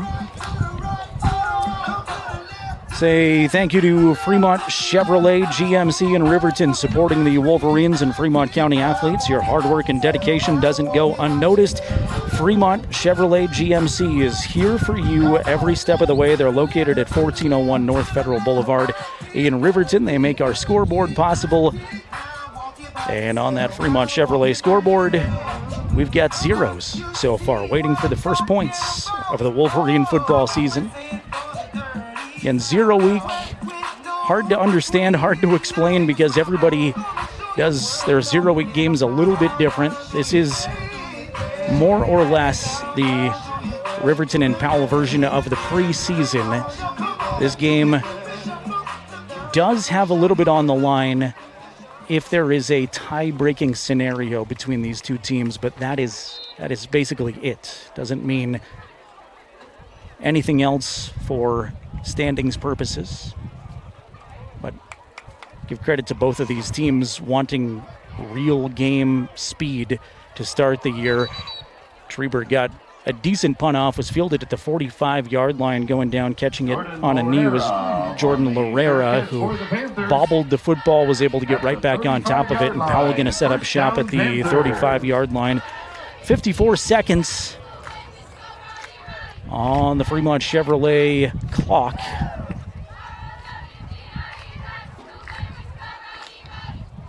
One timeout for either team.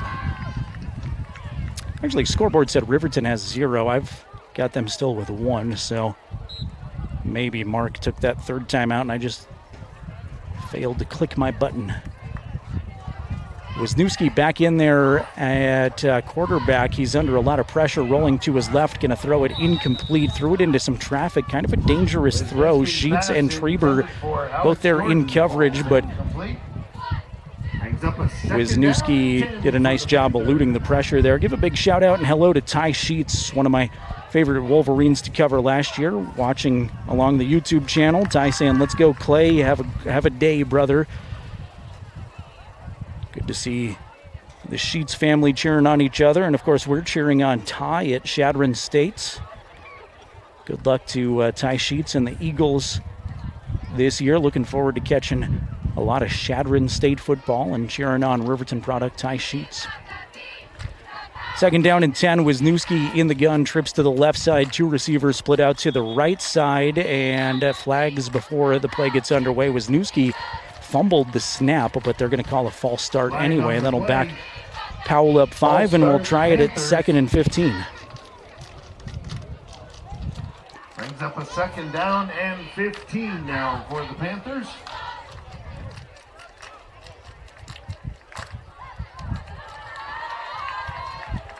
So we've seen the 2 different quarterbacks here for Powell.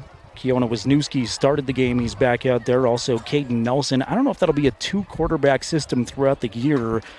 Didn't get anything really as far as a scouting report on Powell other than Wisniewski was moving from running back to start at quarterback this year. 5 receivers again for Keona. 3 to the left side, and we'll get another flag as Jordan May charged with encroachment. We go back 5 yards. We'll go forward 5 yards. Encroachment is the call against Riverton. 0 week, a lot of flags. Seen the ball on the turf a little bit. Good opportunity for both of these teams to clean things up before week 1. Riverton will be at Cody next week, so the opponent doesn't get any easier here to start the season, but Coach Lenhart likes that, seeing a couple of tough teams right off the bat. Long throw from Wisniewski to nobody, incomplete, well covered all over the field. Saltzgaver in pursuit of the intended receiver, Caden Nelson. And it'll bring up a 3rd down and 10 from Powell zone 35. Clock now at 37 seconds, 2nd quarter. Buckle Up for Life Wyoming halftime show presented by YDOT is on the way. 2x2 the set. Keona facing some pressure now. Wolverines bring a blitz up the middle. He'll get it away, and it's almost brought in. I was going to say caught, but it falls incomplete. Alex Jordan had a handle on it. Gets decked by Blake Gattenbein and Clay Sheets. Clay and Blake team up for the outstanding coverage in the Riverton secondary. Falls incomplete.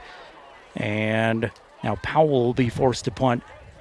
Powell only took 32 seconds off the clock, so Riverton going to get this ball back, maybe with a chance to see if they can put together a long drive in a little time. Alex Jordan just got off a monster punt last time. We'll see what he does this time. Low line drive punt. Nobody going to field this as Larson comes away from it quickly. It'll go all the way down inside of the 20, roll to a stop finally at the 17 with 19 seconds remaining in the first half. If you're just tuning in, that score is correct on the Fremont Chevrolet scoreboard. Nobody has put up any points. See what Riverton elects to do here from their own 18. Nose of the football on the 18-yard line with 19 seconds remaining in the second quarter. I think we might see a kneel down. That is the formation. And looks like we're going to go into the locker room tied at zeros. Blake will take the snap, put a knee to the turf. And we have reached the intermission here from Powell High School. So after 2 quarters, no score on the Fremont Chevrolet scoreboard. Both teams will trot off into the locker room, chat about the second half. We will get into the Buckle Up for Life Wyoming halftime show, made possible by the Wyoming Department of Transportation.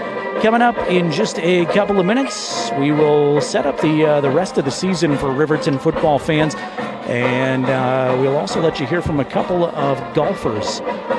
Tylynn McDonald, Kyler Graham from the Wolverine golf team will join us here in just a few moments on the Buckle Up for Life Wyoming halftime show. Again, at the break, zeros on the scoreboard. You are watching the Wolverines on County10.com, listening on 105.1 Jack FM. Welcome to Fremont Chevrolet GMC Riverton, where we exceed your expectations and deliver the best service possible. Located on Federal in Riverton, we're here to make local car shopping fun again.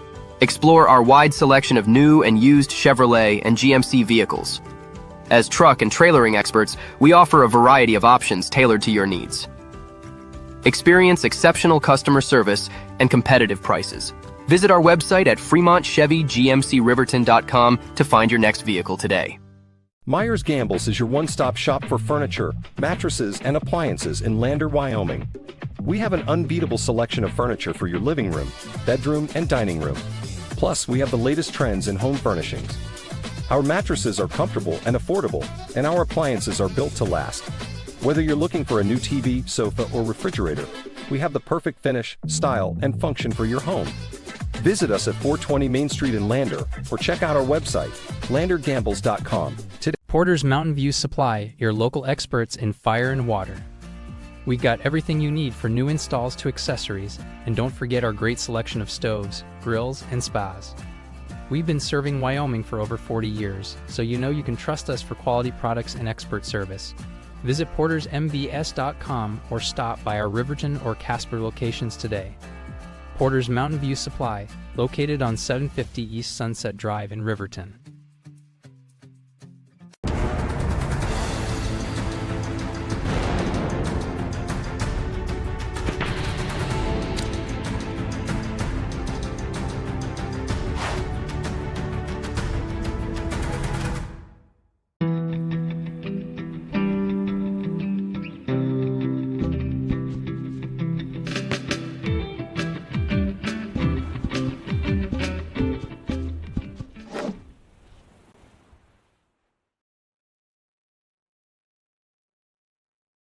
Halftime coverage is made possible by the Wyoming Department of Transportation, reminding you to buckle up every trip, every time.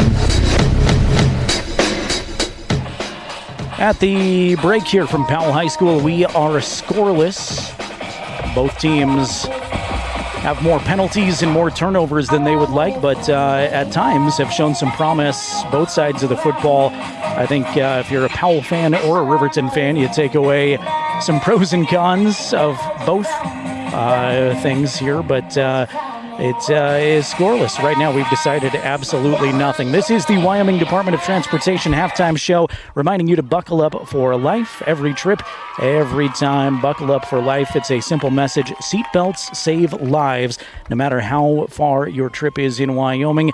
If you're driving all the way across the Cowboy State, or maybe you're just going across town, buckle up for life. We stat-wise don't have a lot to bring to you. Obviously, no scoring recaps here for you. We can tell you a little bit more about the upcoming season for both of these teams. Riverton, of course, kicks their season off for real. This game, again, counts sort of, but not for a lot in the standings. Preseason 0-week action here against Powell. Week 1 officially is next Friday when Riverton travels at Cody. That obviously is a difficult game for everybody. Cody's been a juggernaut in 3A football, lost in the state championship last year to Star Valley, so it'll be a good test for the Wolverines on the road right off the bat to see how they fare at the Cody Bronx. We'll have coverage of that one for you next Friday right here on 105.1 Jack FM.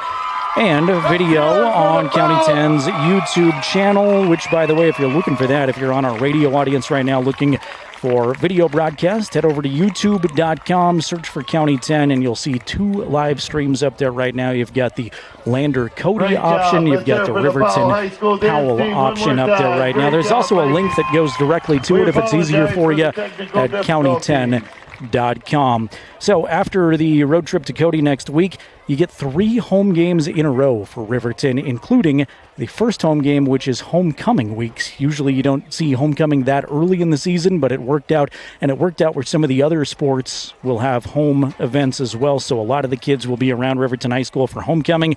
That'll be week 2 at Evanston, and get that date here for you officially.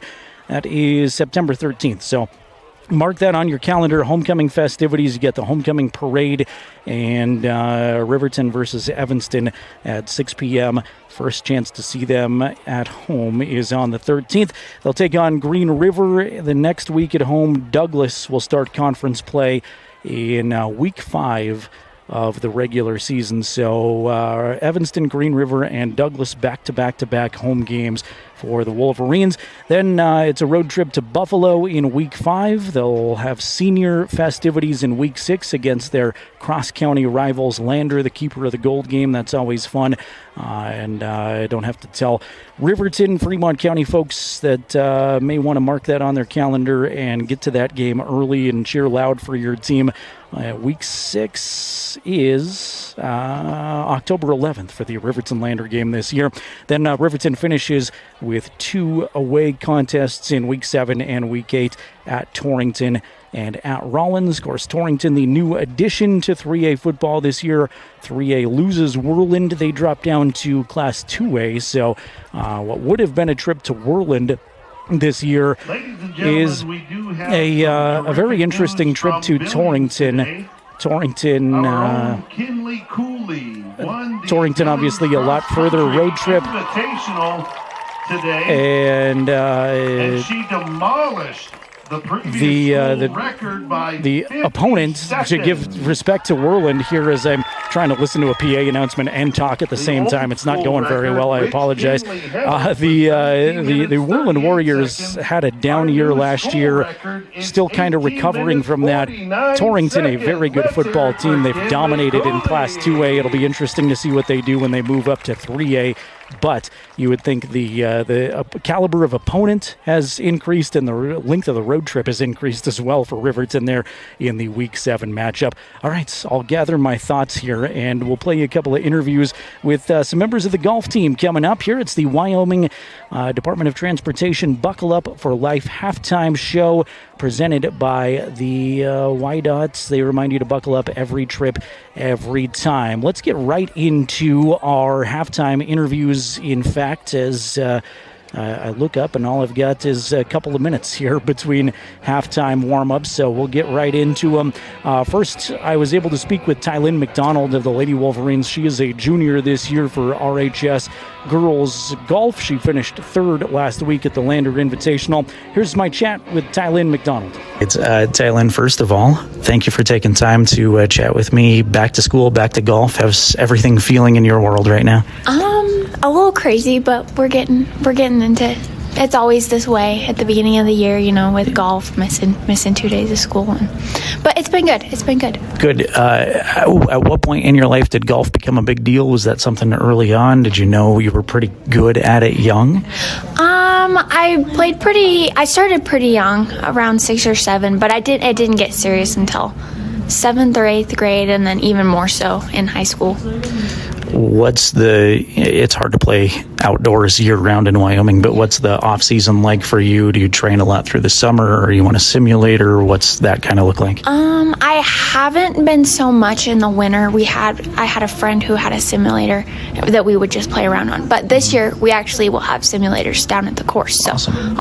I'll do more this winter. Cool. Back up to the first event of the season. You were in Green River. Looked like a pretty good start for you. How'd you feel after that one?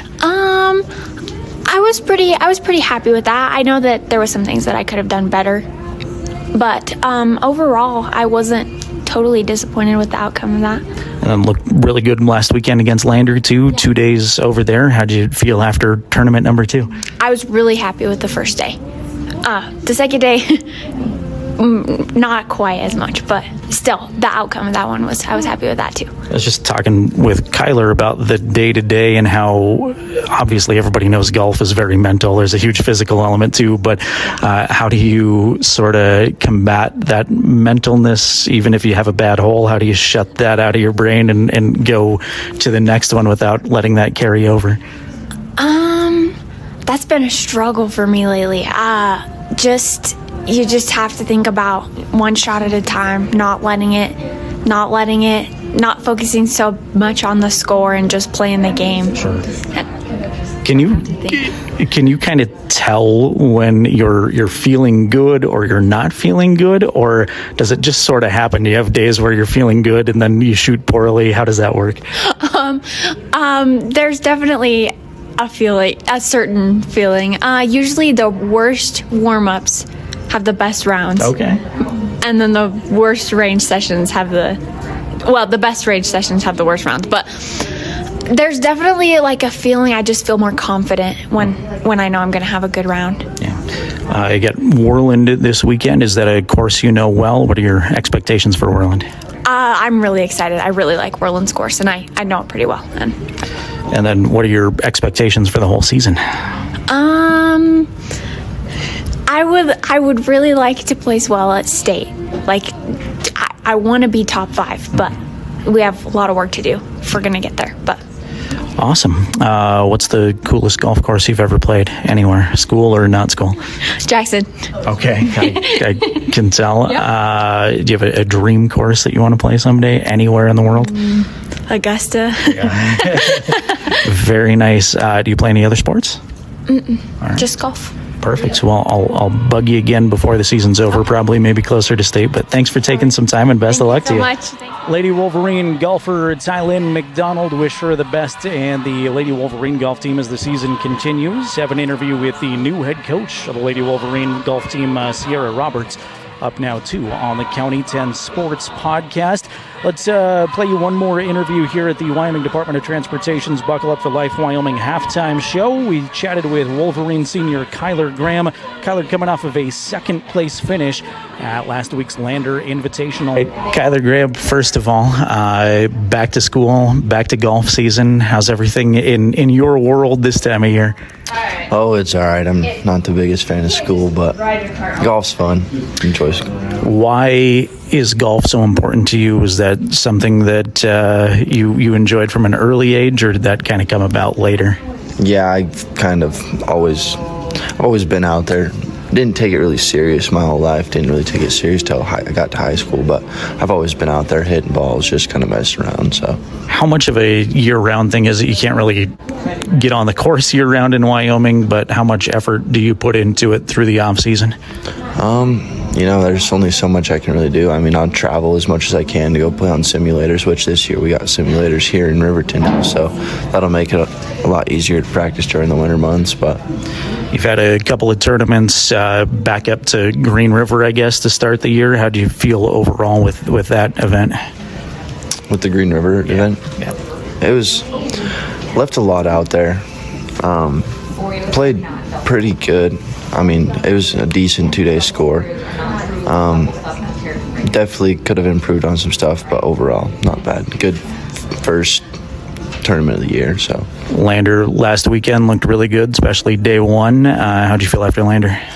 day one felt really good. I was really excited, pumped going into day two, and day two it's golf for you. You can't expect nothing. I mean, one day you're going to go out there and play good, one day you're going to go out and play bad. So how do you kind of balance that mental game? Obviously, there's a huge physical element too, but everybody talks about how mental it is. You just have days where you might be off a little bit. How do you not let that affect you completely from hole to hole?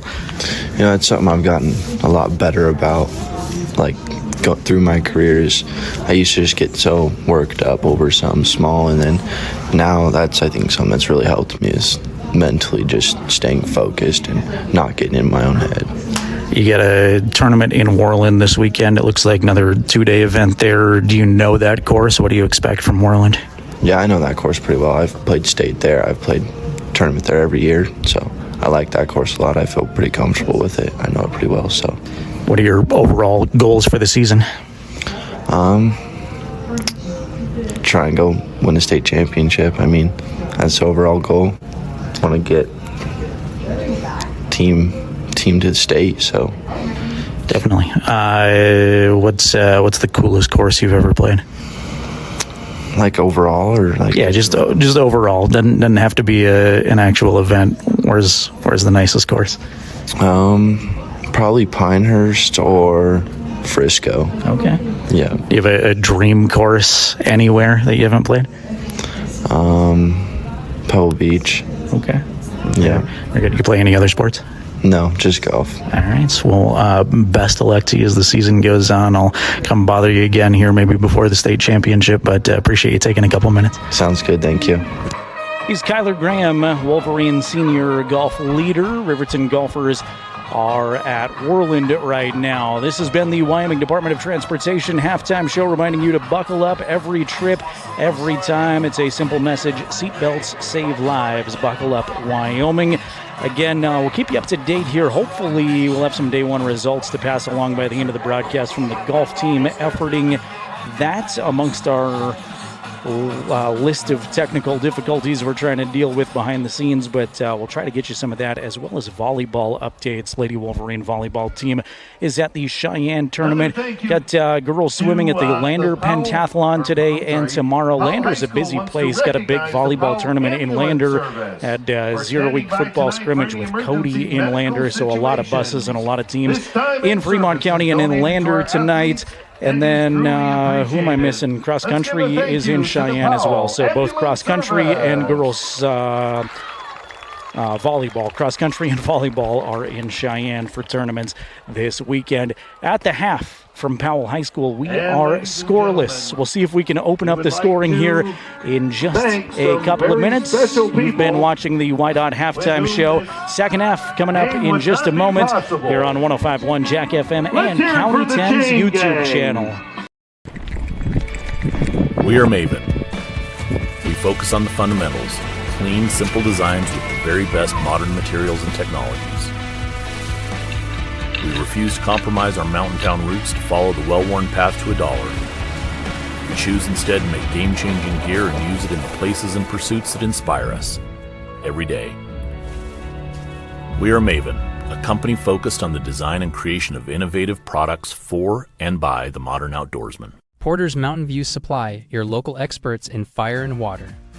We got everything you need for new installs to accessories, and don't forget our great selection of stoves, grills, and spas. We've been serving Wyoming for over 40 years, so you know you can trust us for quality products and expert service. Visit portersmbs.com or stop by our Riverton or Casper locations today. Porter's Mountain View Supply, located on 750 East Sunset Drive in Riverton. Watch the Wolverines on the County 10 YouTube page. Jared Anderson here, Jason Peterson to my left, our trusted camera operator from a beautiful night in Powell, Wyoming, as the sun slowly sinks.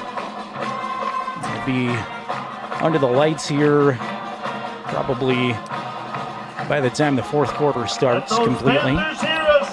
It'll be Powell football to begin quarter number 3, scoreless through 2 quarters on the Fremont Chevrolet scoreboard.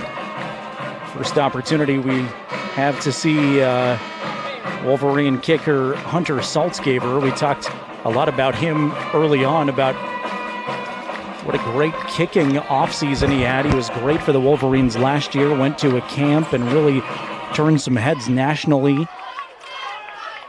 And spent all that time talking about what a great kicker he's become, and we haven't seen him kick yet. So, first kickoff for the Wolverines. Plenty of punts from both teams, lots of fumbles, and lots of penalties in the first half. Those kind of the bullet points.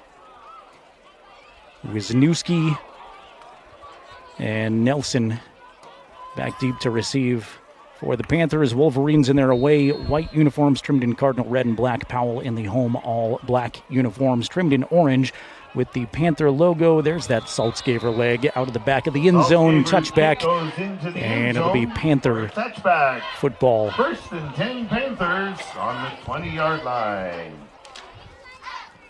Wolverine defense takes the field first here in quarter three. Caden Liebrecht, Aaron Gonzalez, Ryan Cox, Dane Cox, Blake Gattenbein, Tyree Harris Aragon, Aiden Sanchez, Jackson Larson, Clay Sheets, Gage Treber, Hunter Saltzgaver. Your starters defensively for Big Red. Thanks again to Coach Roberts, Tylynn McDonald, and Kyler Graham for letting me spend some time with them earlier this week. Halftime interviews, handoff to Abraham, big hole up the left side. Abraham's across midfield, continues to turn his legs forward all the way down inside the 40-yard line. That's Mikhail Foley, not Trevin Abraham. Mikhail Foley's got a gain of Move those chains. That's the first down. 60 yards, 62 yards on the first play from scrimmage here in the third quarter.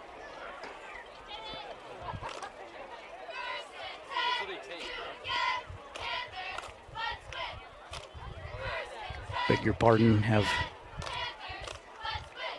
my stat sheet off. That was 42 yards, not 62 yards. 42 yards, Mikhail Foley. Two receivers, out to the right side, one to the left. Snap to Wisniewski. He's got all day to throw. Looking corner of the end zone. Well defended by Sheets. Wanted Alex Jordan one-on-one. Clay Sheets battling down the right side of the field, and it falls incomplete. Second down and 10. Down and 10, Panthers. 11:25 remaining third quarter, scoreless.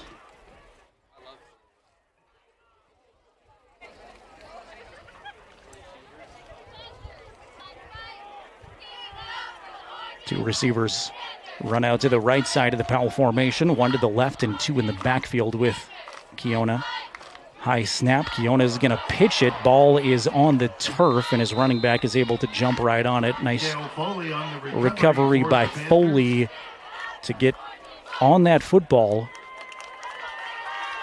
But again, one of the storylines here through 2 quarters and a minute of football is the ball has been on the turf a lot. Makes third down a lot more difficult. 3rd down and 11. Wolverine fans straight across making some noise. Hear the cowbells from all the way over here. Good smattering of Wolverine fans over there on the far side made the trip up here. Pass is complete out to the right side, right near the first down marker. They're going to wave the chains to move. Alex Jordan was the receiver that hauled it in. They needed 11. Alex got 12. And Powell picks up their second first down here of the second half. Great to see Ethan Asher back on the sideline for Powell High School football. Ethan, the Powell quarterback a few years ago that was severely injured in a car accident, paralyzed, luckily survived, and is in a wheelchair on the sideline as Wisniewski, quarterback keeper right side, will bowl over a defender, picks up 9.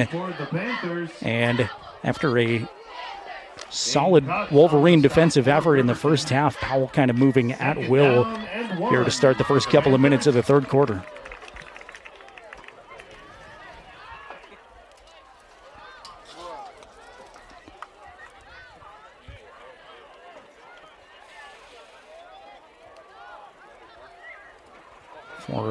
Actually a 5-man front for the Wolverines. 3 receivers for Powell, 2 to the left, 1 to the right, 2 in the backfield. Wisniewski fake the handoff, bootleg out to the left side. Looks to dump it off to his running back. It's complete right at the chain. It's Trevin Abraham over there. They're starting to become a glare on the field. They couldn't pick up the number. Abraham hauls it in, and that's a Powell first down. 3rd first down of the drive as they continue to move pretty methodically here on their first drive of the 3rd quarter.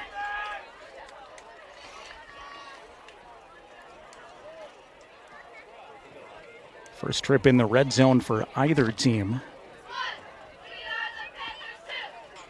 Powell football at the Riverton 16, 1st and 10, 9:25 to play 3rd quarter. 0-0 on the Fremont Chevrolet scoreboard. 2 in the backfield right next to Wisniewski on either side. He's got 2 receivers to the right. Now he'll pitch it to Foley. Ball's on the floor. Foley's going to fall on it, but he will go backwards. Now they're going to wrestle for it. Ball is still loose. Riverton thinks they might have it. Do they? They will come out of the pile with it. But will they say that he was down? No, they won't. It's Riverton football. Big momentum shift. Eric Smith comes out of the pile with it. Junior Eric Smith on the football for Riverton. Great job because it looked like Foley got right back on it, but Eric didn't give up. Kept fighting for the football, and it stayed loose down there. Was able to scoop it up, and it's Riverton football at their own 20. So Riverton defense didn't look quite as sharp on the first drive of the 3rd quarter, especially after that big 42-yard run to start the second half. But no harm done scoreboard-wise as Riverton gets their first touch on offense here in the second half. It's Gattenbein under center. Sends Yates in motion. Paxton lines up left side slot, or right side slot. Now they'll give it to Saltzgaber, who tries to plow forward for a yard, maybe half a yard there, closer to no gain. Hunter Saltzgaber on the closer to half an inch, I guess, for Hunter Saltzgaber. 2nd and 10. Trevin Abraham, a name you've heard a lot on the Powell side, gets the tackle.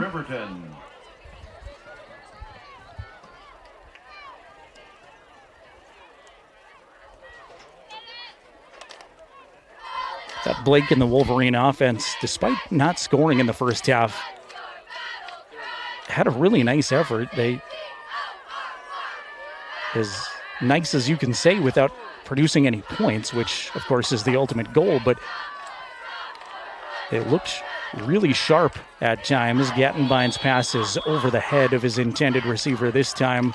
I believe Hunter Riemann was who he was aiming for.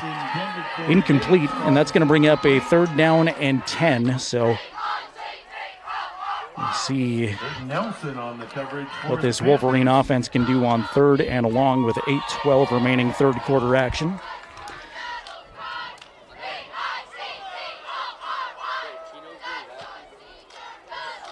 Say hello to Margaret checking in on the stream. Margaret says, "Let's go Wolverines."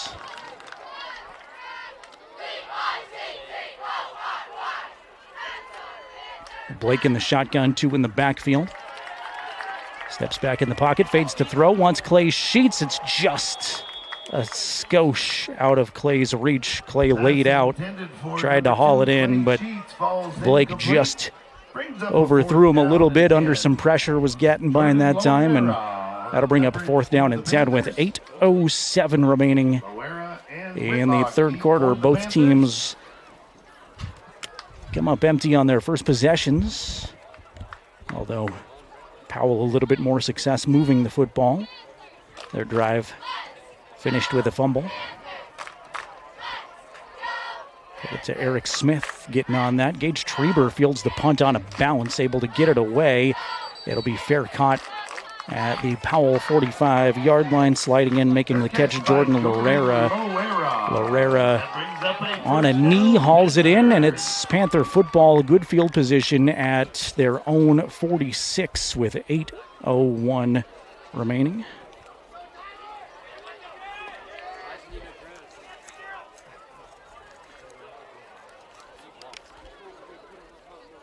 I want to thank the Wyoming Department of Transportation. They remind you that seatbelts save lives. Buckle up so you can stay in the game every time, every ride. Buckle up. Thanks to YDOT allowing us to bring you these broadcasts. 4-3 defense shown by Riverton. Single high safety. Snap to Nelson is back at quarterback now. I've seen the two quarterbacks alternate all night for Powell, and now it's Caden Nelson. Handoff goes forward. Abraham was able to pick up 2. Hunter Riemann gets the tackle, and 2nd down and 8 facing Powell from the 48-yard line.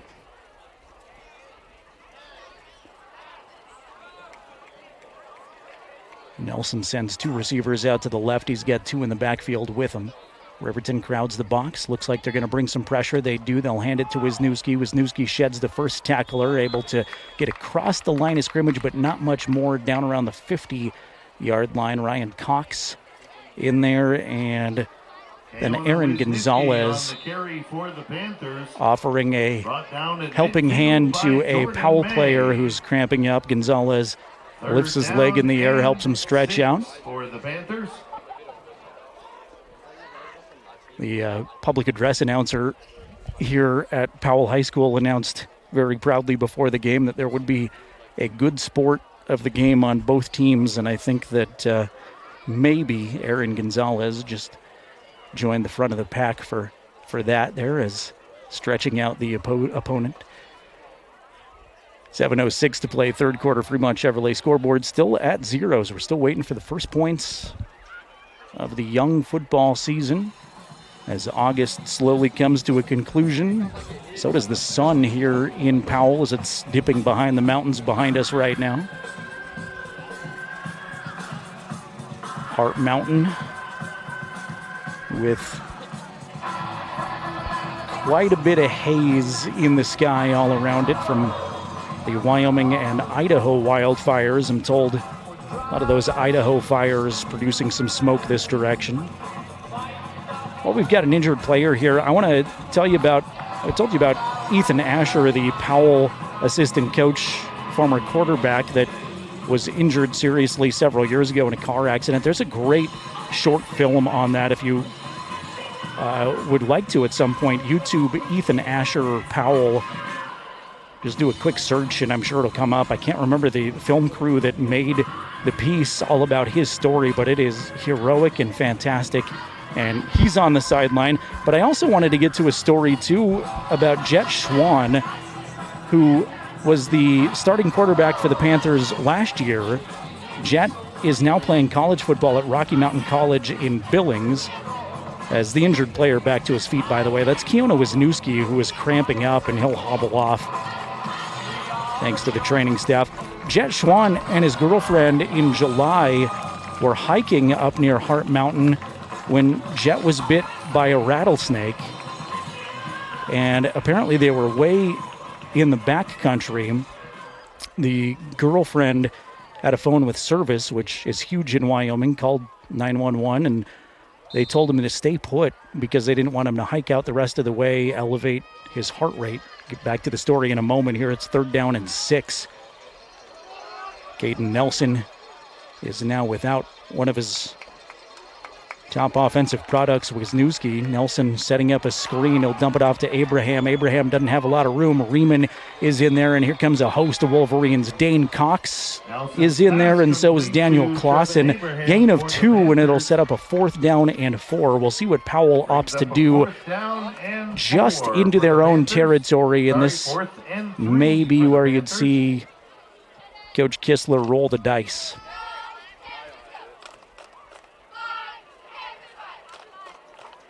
Send on some new personnel. I don't see the punter out there, but it'll be punt formation. I do not see Alex Jordan. There he is. Now he trots on. Alex Jordan, the normal punter, is out there. And Jackson Larson will retreat for the Wolverines. Timeout first by Coach Kistler. That'll give me a chance here to finish the Rattlesnake Jet Schwann story. So Jet and his girlfriend hiking near Hart Mountain Way in the backcountry. Jet gets bit by a rattlesnake. His girlfriend was able to call emergency personnel. They told him to stay put because they wanted him to not elevate his heart rate, not what you're supposed to do when you get bit by a rattlesnake. They sent in a helicopter, which took quite a bit of time. And the girlfriend described to Powell Tribune reporters that Jet was basically, by the time the helicopter got there, fading out of consciousness. They asked him not to speak in an effort to keep his heart rate down.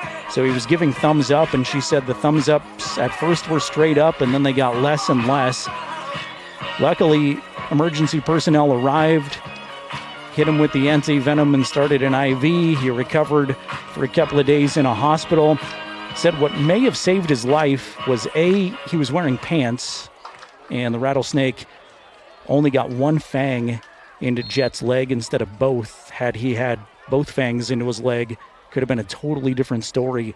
Jet credited his girlfriend, and I'm sorry I don't remember her name, as the snap goes over Alex Jordan's head. Jordan's going to pick it up. Now he's on the run, trying to fire drill. He's got some space. Riverton trying to stretch it out. Hunter Riemann is there, not going to let him get to the first down. He's tackled at the 47, and it's Wolverine football. Good job stretching it out, Hunter Riemann, and Riverton will get it in good shape.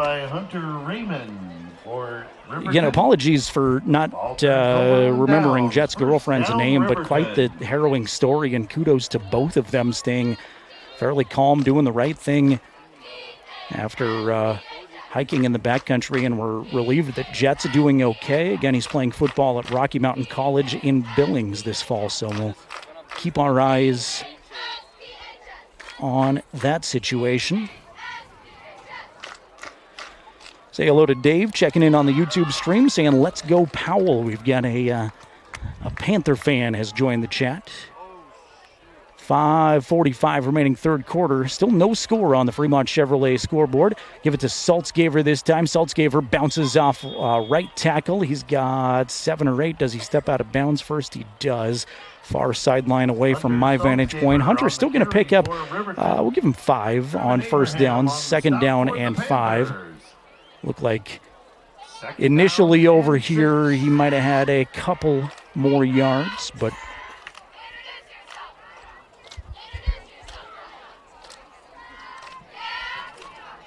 Gattenbein has him huddled up. Riverton will break the huddle. They're in Powell territory now at the 48-yard line.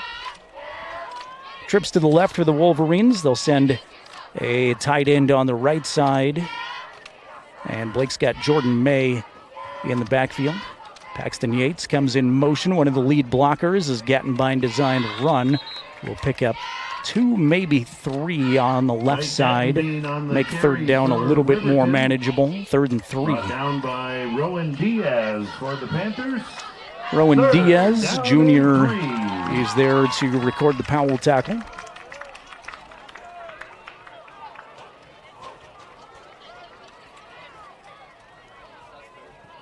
Full slate of Fremont County football next weekend.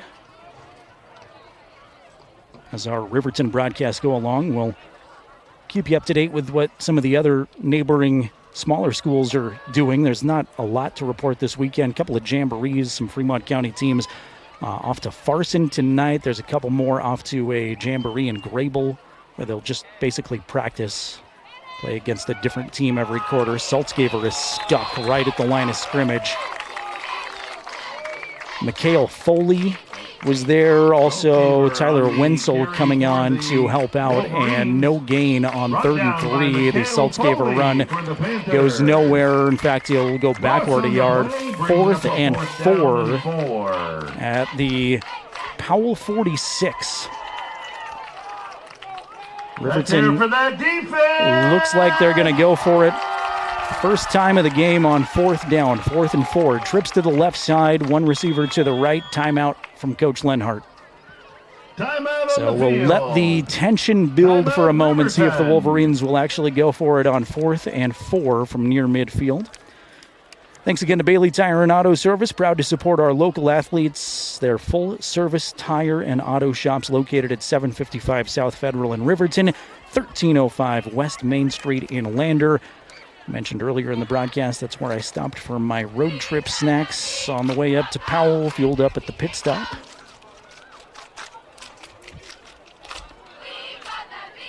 Kickoff temperature from Powell was 84 degrees. We were soaked in sun. Jason and I were working on our tans earlier today. But now the sun's sinking, and you can almost never say this in Wyoming, but there is no wind. There's not a cloud in the sky. A little bit of haze.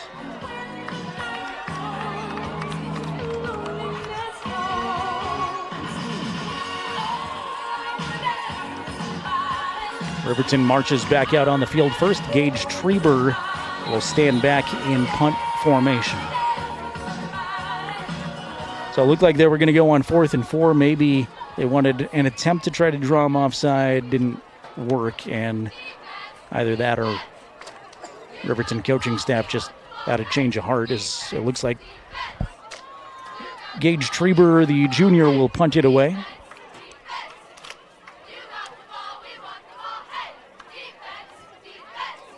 Gage maybe waiting for a delay. Taking a very long time. There's the long snap. Gage had to jump to field that one, end over end kick. Angles out of bounds. Official will put his foot on the 23-yard line, and that's where Powell gets the football at their own 23-yard line. First and 10 Panthers. Give a shout out to the junior punter, Gage Treber. He went low for a snap, picked it up off the turf, and was able to boot away a nice punt, and that time he had to jump for it and was able to corral it. Meanwhile, here on the Powell sideline, Keona Wisniewski continues to be tended to. He was the player who had an apparent cramp issue. They were trying to get him stretched out at midfield a couple of drives ago, and they continue to work on him. He looks like he's in a lot of pain. It does look just like a cramp, though, as they continue to try to work out some muscles. Nelson jumps for the snap, turns and hands to the first guy through, Mikhail Foley. Foley tries to string it out to the left side, and he's pushed out of bounds after a gain of 3 or 4. Saltzgaber on the stop for Riverton. Credit the shove out of bounds to Saltzgaber. Said 3 or 4, maybe it was more like 5 or 6, as they're going to say 2nd down and 5. I want to give a big thank you to the voice of the Powell Panthers from KPOW, Scott Mangold. Scott was probably the only reason that I got to prep any of these names and numbers from Powell High School. As 0 week, it's tough to get rosters, and obviously there's no season stats yet. Run to the right side. This is Foley again, back-to-back carries for Foley, and he's going to get a first down. Picked up 5 the first time, picks up 6 the second time, and they're going to move the sticks. Fresh set of downs here for the Panthers, but Scott was kind enough to help me with some information from the Panthers, and is always a great broadcaster to listen to if you're in the Powell area. Also, former mayor of a community. Not many radio guys are former mayors. We talk a lot, though, so apparently we're full of hot air and make good politicians. 3:23, third quarter, 2 receivers to the left side, 2 in the backfield with Nelson. 4-man front for Riverton, 4-3 defense. Turn and hand to Foley again, and Foley just kind of having his way with the Wolverines. Short little bursts. He's got 7 this time, so 3 in a row. He went for 5, then he went for 6, then he went for 7, and if I'm Coach Kistler, I like the odds of going right back to him. You may want to give him a breather at some point here, but 3 carries in a row.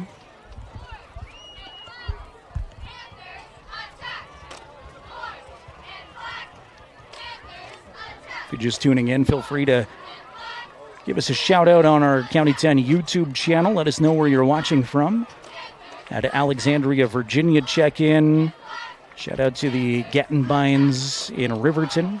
Grandma Connie watching along.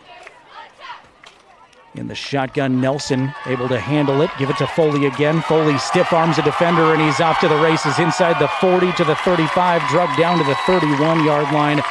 Big gainer, Mikhail Foley. This has been his drive. 4 carries in a row, and that one goes for a big first down gain. Panthers!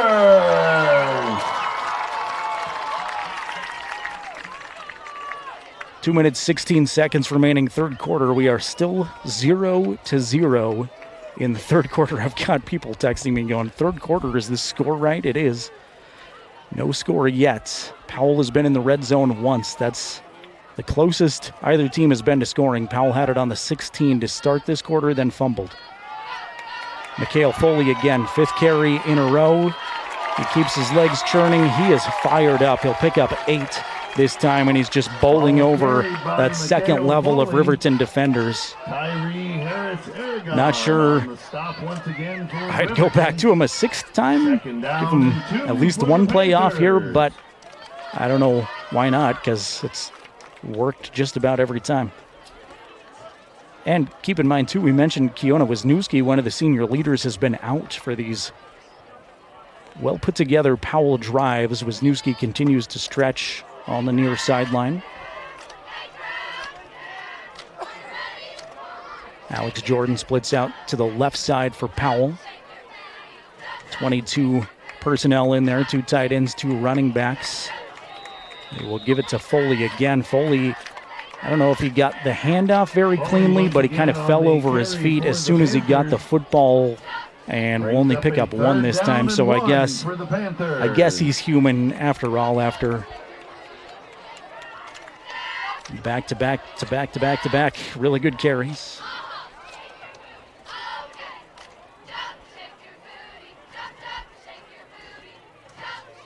.35 seconds remaining in the quarter now. 3rd and 1. Powell at the Riverton 23-yard line and driving. Riverton so far has not had many answers for Powell's run game this drive. Strong side right on the offensive line. Give it to Foley. Foley is met and driven out of bounds, but not before he picks up a first down in there with first contact for Riverton as a player I don't have on my roster. Saltzgaver for Riverton. I give credit to Saltzgaver, but there's definitely another number in there. I also saw Caden Liebrecht in there making a play, coming on to help out. I don't have 54 on my roster. 54 was there first, so I'll try to effort that for you. Clock stops with 12 seconds remaining in the quarter. It's a first down for Powell. Ball on the 19-yard line. Panthers back-to-back trips to the red zone. We'll see what happens here. They fumbled at the 16 last trip down. Full house backfield. Fake the handoff to Wisniewski. Nelson lost the football for a second.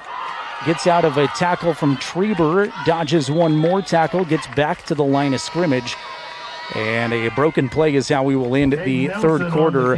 We're scoreless from Powell. Fourth quarter action coming right up. Powell has a second down from the 18-yard line coming up in just about a minute. Come on back with us for the last 12 minutes of regulation on County 10's YouTube channel.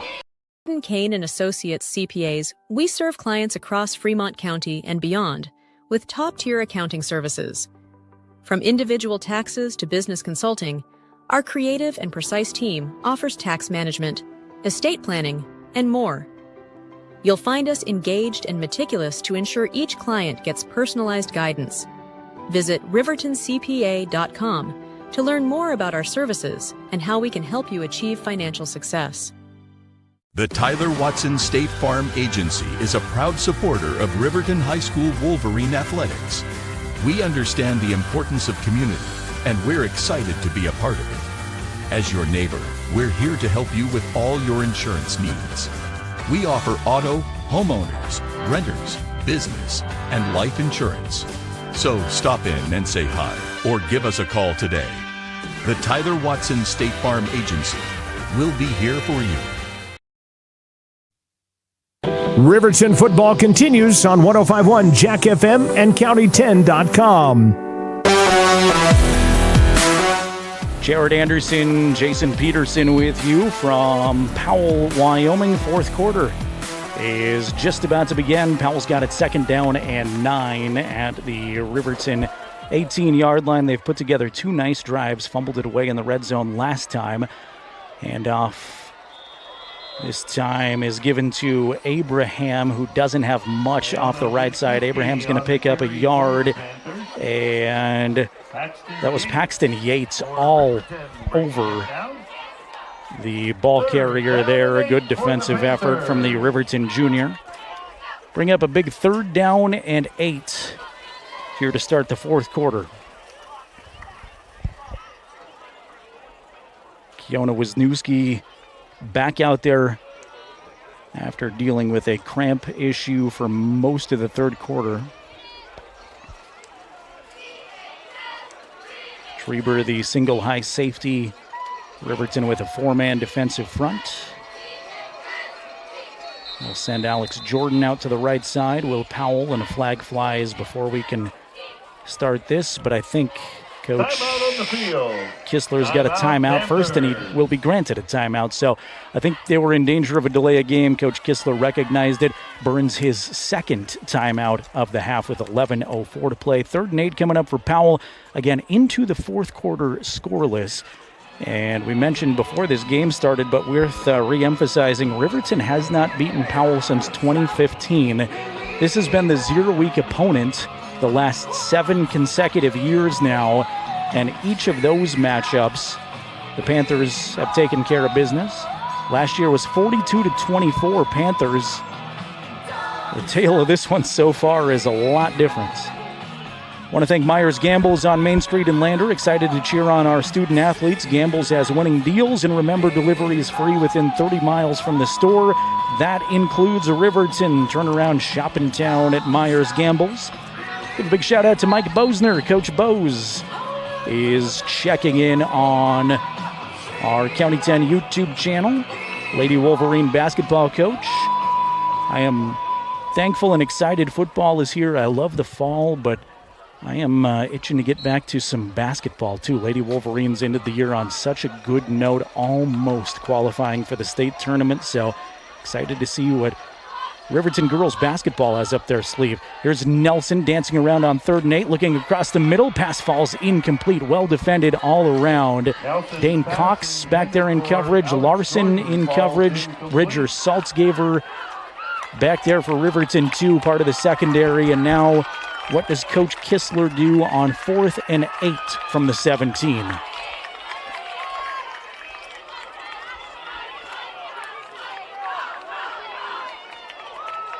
Thus far, the Powell offense remains out there. Powell fans asking for noise. Oh, nope, they're going to bring on a kicker, Ivy Aggie. The Powell female kicker is out there for an attempt of 35 yards. Ivy's kick is going to come up a little bit short. It bounces in the end zone. Aggie just didn't quite have the leg there. The junior kicker, watched her in warm-ups. She's got a great leg, not indicative right there, but it'll be Riverton football. So the Wolverines hold defensively. Kick is no good. Riverton will take over as Blake Gattenbein leads his troops back out there.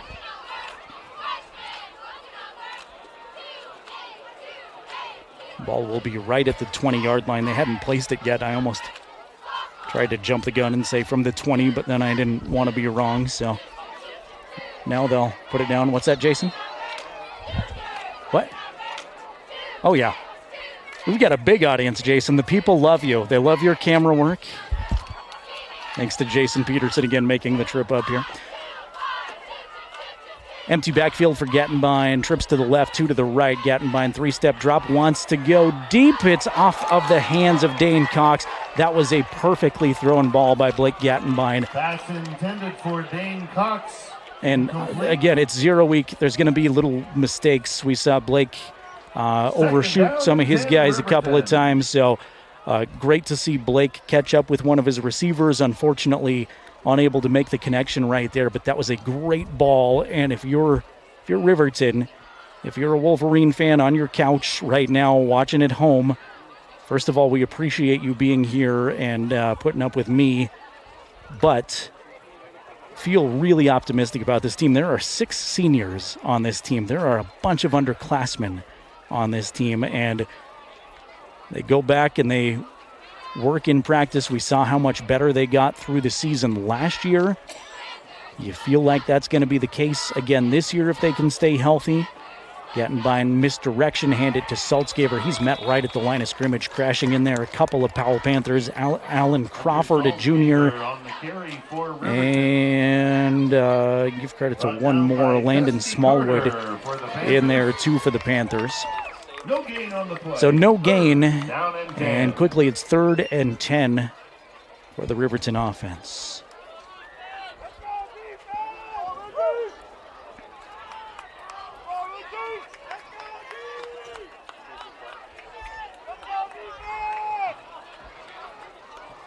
Blake's got Saltzgaber with him in the backfield, 2-by-2. The receiver set. High snap. Blake brings it down over the middle, has a man, it's caught for a first down, out across the 40-yard line. It's Clay Sheets with the reception. Talk about a big time for a big completion. Gattenbein to Sheets for 20 yards, and the sticks move inside of 10 minutes to play. You are just joining us. I keep re-emphasizing this because I haven't seen very many games, especially from Riverton last year, and as many points as teams put up. Haven't seen a game go to the fourth quarter scoreless, but that's where we're at. 9:45 to play, 0-week football as the sun continues to dip. Blake breaks the huddle. Saltzgaber and May in the backfield. Sheets lines up right slot. Larson's right slot, and it was going to be Sheets all the way out to the left. By the time I figure out where Riverton sets up offensively, Coach Lenhart's got a timeout, and they're going to come out and look completely different anyway.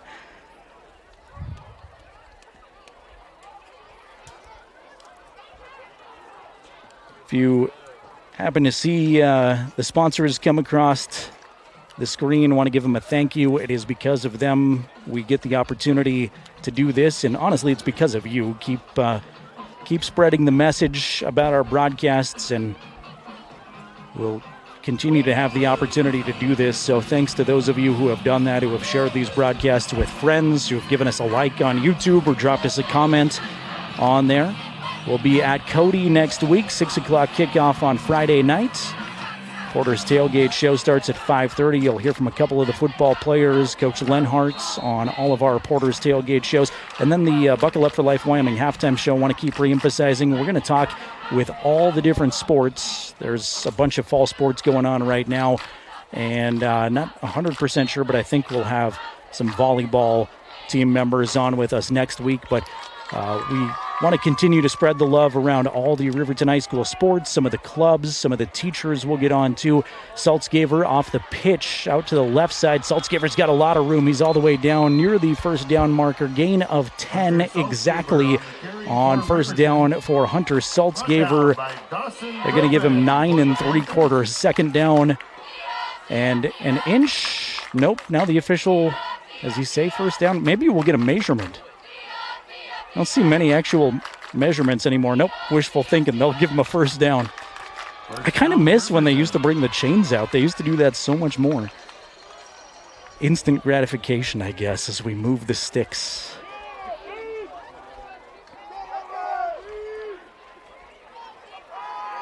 Blake will go under center this time. 2 receivers to the right side. Yates comes in motion. Strong side is the right side. Hand it to Saltzgaber. Saltzgaber tripped up at the line of scrimmage, but takes a big dive forward. He's going to wind up with 5 yards. He's out to the 45-yard line. Take 5 yards on first down anytime. Saltzgaber on the carry. Evan Abraham on the stop for the Hunter's had a really nice evening. kind of weird with very limited stats, no scoring to recap through nearly 3.5 quarters. But there have been some good individual efforts nonetheless. Gattenbein under center, 2 in the backfield. Send Riemann in motion. Now they'll snap it, give it to Saltzgaver. Saltzgaver off right guard will plow forward for 4 more yards, and it's 3rd and 1. Saltzgaver on the carry for Riverton. Dusty Carter on the stop for the Panthers. 3rd down and 1. Big play for both teams at a critical juncture of this 0-week game. 7:50 remaining 4th quarter.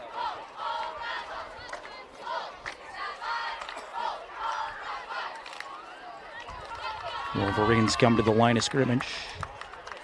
2 receivers, Sheets and Larson, go out to the left side. Tight end sets up on the right side, 2 in the backfield. Give it to Saltzgaver. Saltzgaver's got a lot of room off a left tackle. Saltzgaver makes one man miss. His first down inside of the 30-yard line. Big 3rd down pickup for the Wolverines. Hunter Saltzgaver getting it done. So is that Riverton offensive line. Caden Liebricht, Ryan Cox out there on the left side. Danny Clausen. They've got him as Danny on the depth chart. Daniel officially, so don't know if I should go Daniel or Danny, but either way, Mr. Clausen having a great game at center. Aiden Sanchez, Tyree Harris-Aragon, the starters on the right side of the Riverton line. We are at 7:08 remaining in the ball game in regulation. Scoreless tie from Powell.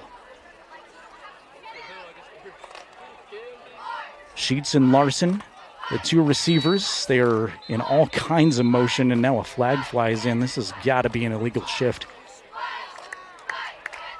Well, they're going to get a delay of game first. I thought they may have had some kind of illegal motion with Wolverines running all over the place. So it'll make it a 2nd and 15. Ball lying on the Powell 33-yard line.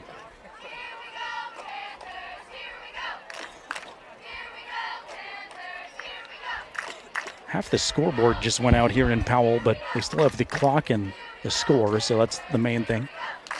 Trips to the right. Yates comes in motion again. Handoff for, no, it's a keeper from Gattenbein. Blake's going to score it forward for 3. Try to pick up some of those penalty yards back. It'll be 2nd and 12. Brings up a 2nd down and 12.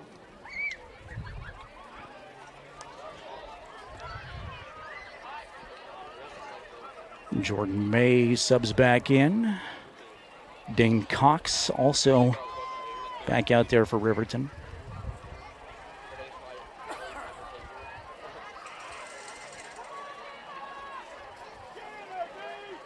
Bunched receivers to the right side. Larson way out to the left. Blake setting up a screen, maybe goes way across the field to Cox. It's complete. Cox is tripped up by Abraham immediately, but a pickup of 5. Dane Cox brought down by Jordan Loera for the Panthers. Jordan Loera there on the tackle, and it's 3rd and 6.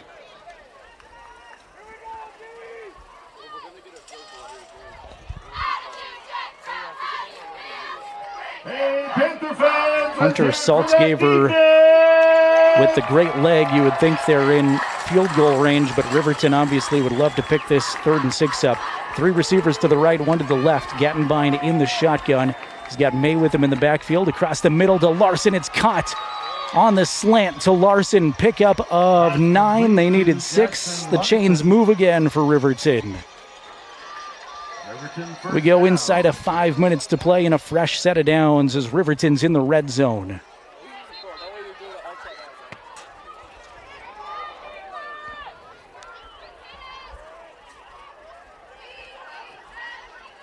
The clock, again, is having it gradually is losing more things on the clock. Now the score is off. Now it all came back, so that's good. Blake goes under center, sends two receivers to the left side, two in the backfield. Yates again comes in motion from right to left. They'll give it to Saltzgaver. Saltzgaver off left tackle, has some room. Flag flies in. He's pushed out of bounds after picking up 7 or 8. With that flag in the Riverton area of holding.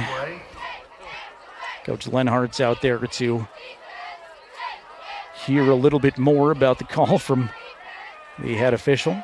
Keona Wisniewski points at the Riverton Wolverines, and it is a hold. Holding is the call against the Wolverines.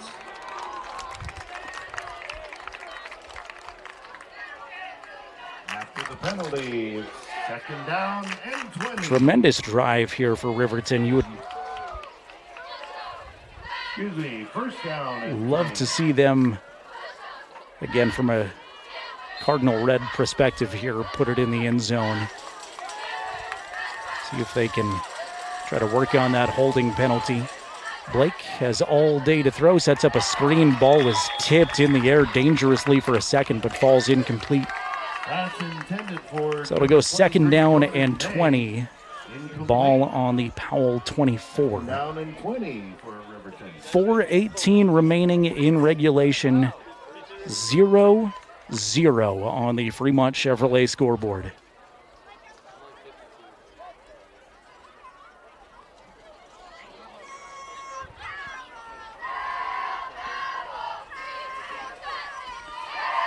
Wolverines go 2-by-2 with their receivers this time. Looks like cover 0 from Powell. See if they bring some pressure up the middle. Blake going to try to run up the middle. He's met right at the line of scrimmage and then driven backwards. He's going to lose a yard, and the Powell fans make some noise. So what was already a long way to the first down marker gets a little bit longer. It's 3rd and 21. Taken down by the Panther defense.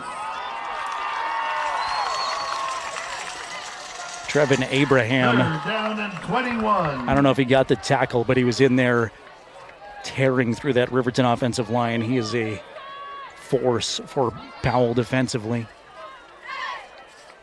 3rd and 21. See if Riverton has a big play up their sleeve here. 2 to the right, 1 to the left. Saltzgaver in the backfield with Blake. Gattenbein fades to throw, looks to the end zone to Sheets. Clay's got it. Touchdown, Wolverines. First points of the season will put Riverton up 6-0 with 3:25 remaining in the ball game. From 25 yards out, Blake Gattenbein to Clay Sheets. And Hunter Saltzgaver comes in for the PAT.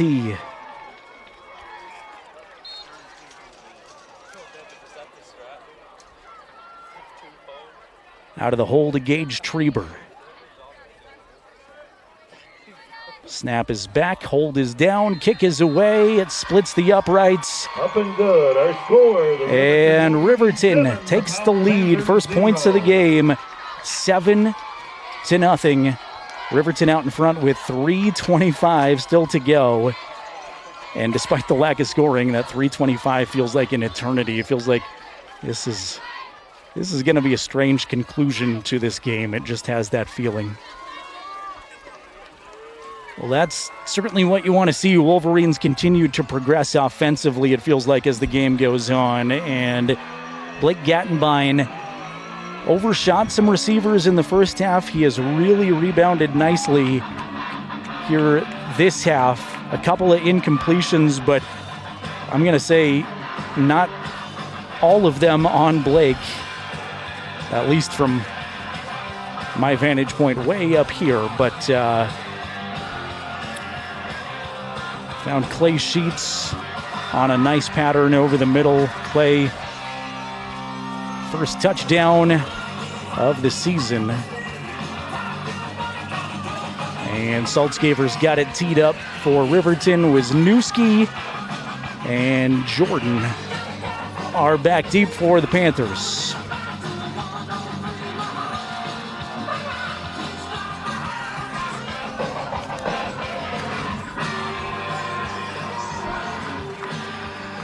Glad to have you along.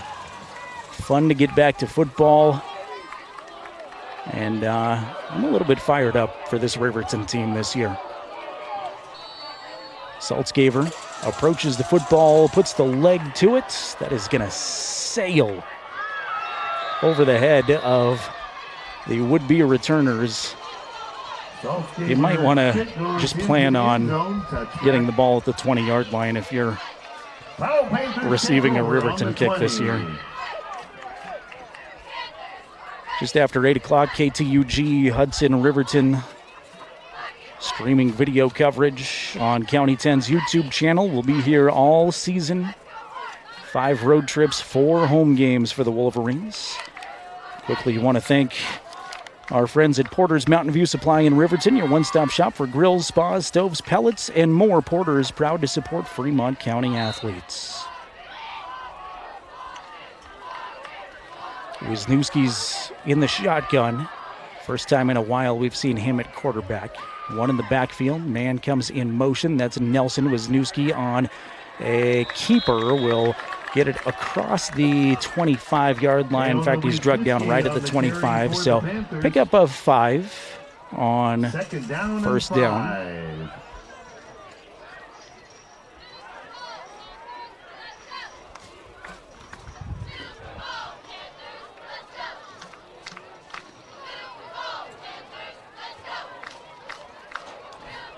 Caden Liebrecht, Aaron Gonzalez, Ryan Cox, Dane Cox, that Riverton defensive front. Tyree Harris-Aragon, Aiden Sanchez, Jackson Larson, Clay Sheets, Gage Treber, Hunter Saltzgaver, Blake Gattenbein. Your defenders for the Wolverines. Wisniewski, quarterback keeper again. He slips a tackle. He's got a first down across the 35-yard line. Chains will move for the Panthers. You can see a little bit of desperation here from the Powell attitude, and maybe the Riverton touchdown woke them up just a little bit. Again, if you missed it, it was a 25-yard pass. Blake Gattenbein to Clay Sheets, the only score of the game at the 3:25 mark in the fourth quarter. Right now we're at 2:23 and the clock is ticking. Powell and Riverton both have one timeout. Wisniewski in the gun. They go 2 by 2, one in the backfield. Riverton's got a single high safety. And they're going to bring pressure from the left side. Keona rolling out to his right away from that pressure. Throws across the field, waiting to make the catch. Felt like that catch took forever, and a late flag flies in. Mikhail Foley brought it in. We've got a hurt Wolverine defender down in the backfield, and a flag flies in on the play, too. There is a flag. I think it's Dane Cox that's going to be a little bit slow to get up. And it was already a big play across midfield to the 48-yard line. They may tack some more on at the end. Personal foul, face mask. Personal foul, face mask is the call against the Riverton Wolverines. So Panthers will get 15 more. And we're moving. First down, Panthers. Powell crowd on their feet as they move it to the 31 of Riverton. 1 minute, 58 seconds remaining in regulation. Wisniewski gets the play from Coach Kistler. Huddles his team up. Fresh set of downs. Keona in the shotgun. 3 receivers, 2 to the right side. Wisniewski, quarterback keeper, is met at the line of scrimmage. Now he's going to be stood up and driven backwards. No gain on the play. Ryan Cox is in there. As soon as these guys get off the pile, I will try to relay on some of their names. Daniel Clausen is down there. I think he is one of the first ones that made contact. Daniel came up with a chin strap or a mouth guard from one of the Powell players that he hands back to him.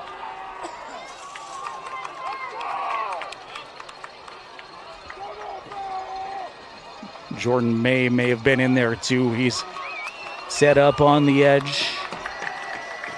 Clock at 1 minute and running. Second down and 9. Wisniewski in the shotgun. Drops back. avoids some of the pressure. Now he's going to run forward. Flag flies in the area of holding. Keona did a nice job of avoiding the rush from Riverton and turning it into a positive.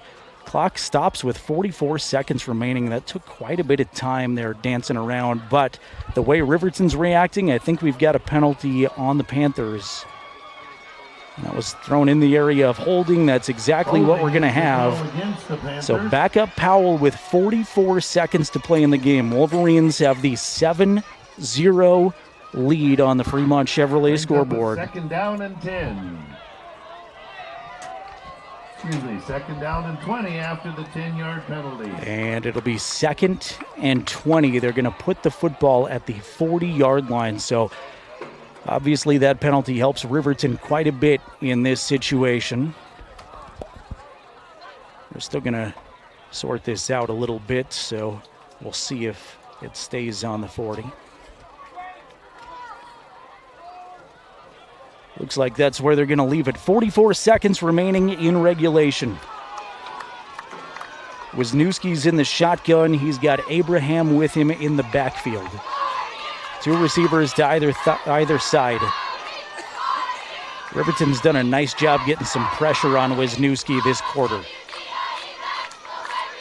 Keona drops back to throw. Pocket collapses. Pass almost intercepted by Gattenbein. He knocks it down. Blake with the big swat. And we've got a 3rd and 20 coming up. 3rd down and 20 for the Panthers. I think Wisniewski might be rushing it a little bit more than he thought he would have to with the way that Wolverine front 4 is collapsing on the pocket. 3rd down and 20. The clock stopped at 40 seconds. 2 receivers again to either side. Riverton's going to bring some pressure up the middle. Wisniewski is under pressure. He'll set up a screen. All kinds of daylight for Abraham. Abraham's inside of the 30. Finally tackled by Gage Schreiber.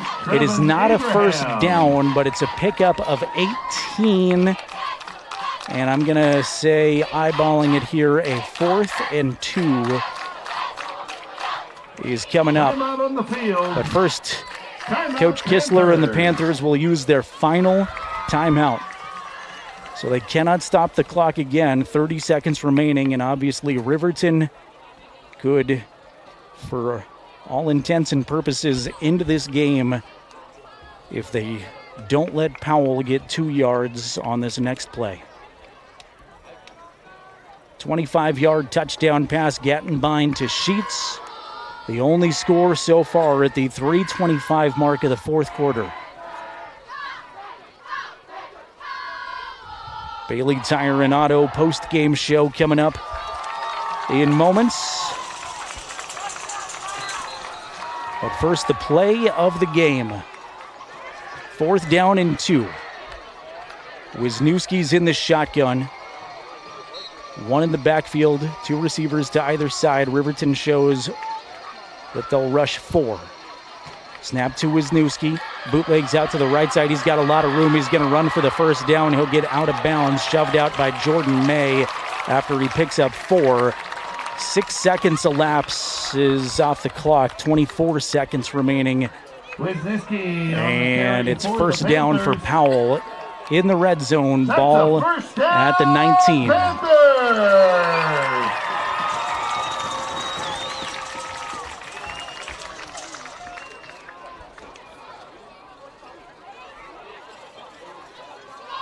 Good job by Wisniewski to recognize he had a lot of daylight in front of him on the right side. Picks up the first down. That's absolutely the most critical thing he needed to do for his team there, and did it with ease. Powell breaks the huddle. 24 seconds. 1st and 10 from the 19. Keona in the shotgun, going to get a motion penalty not set. On the right side was the junior Doug Betcher.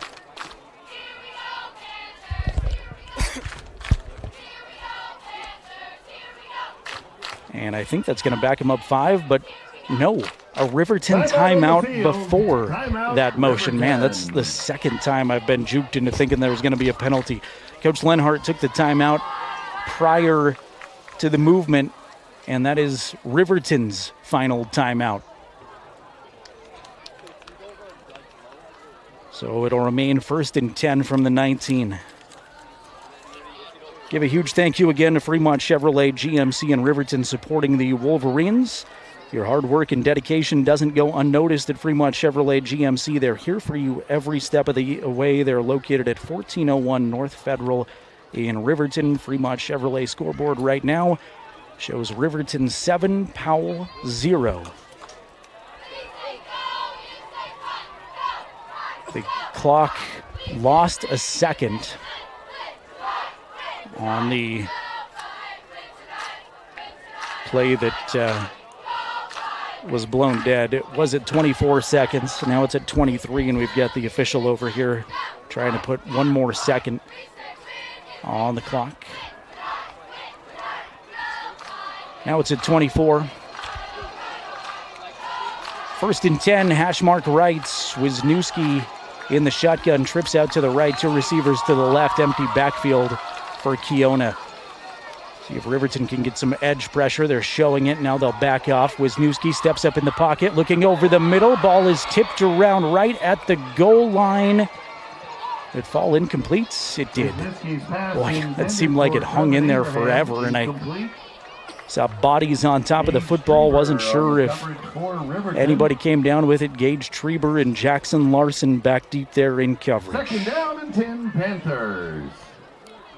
2nd and 10 now with 19 seconds remaining. Say hello to Nelson watching in Houston, Texas this evening. Had Virginia in the house earlier. Now we give a shout out to Texas. Wolverine supporters all over.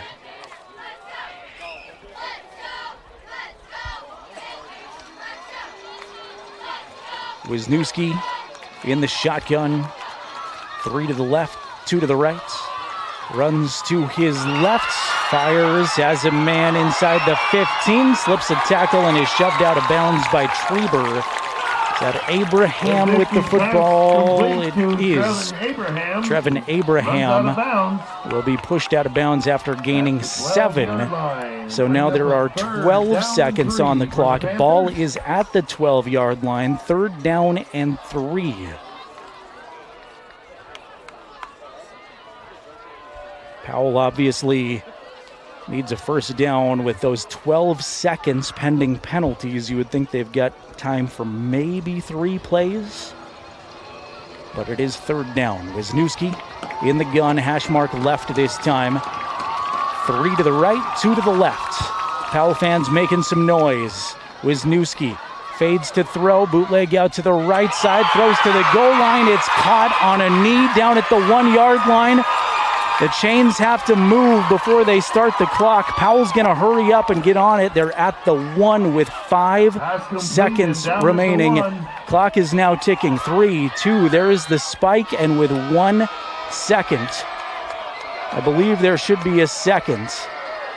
The horn blew. Riverton is celebrating, but they're going to put a second on the clock.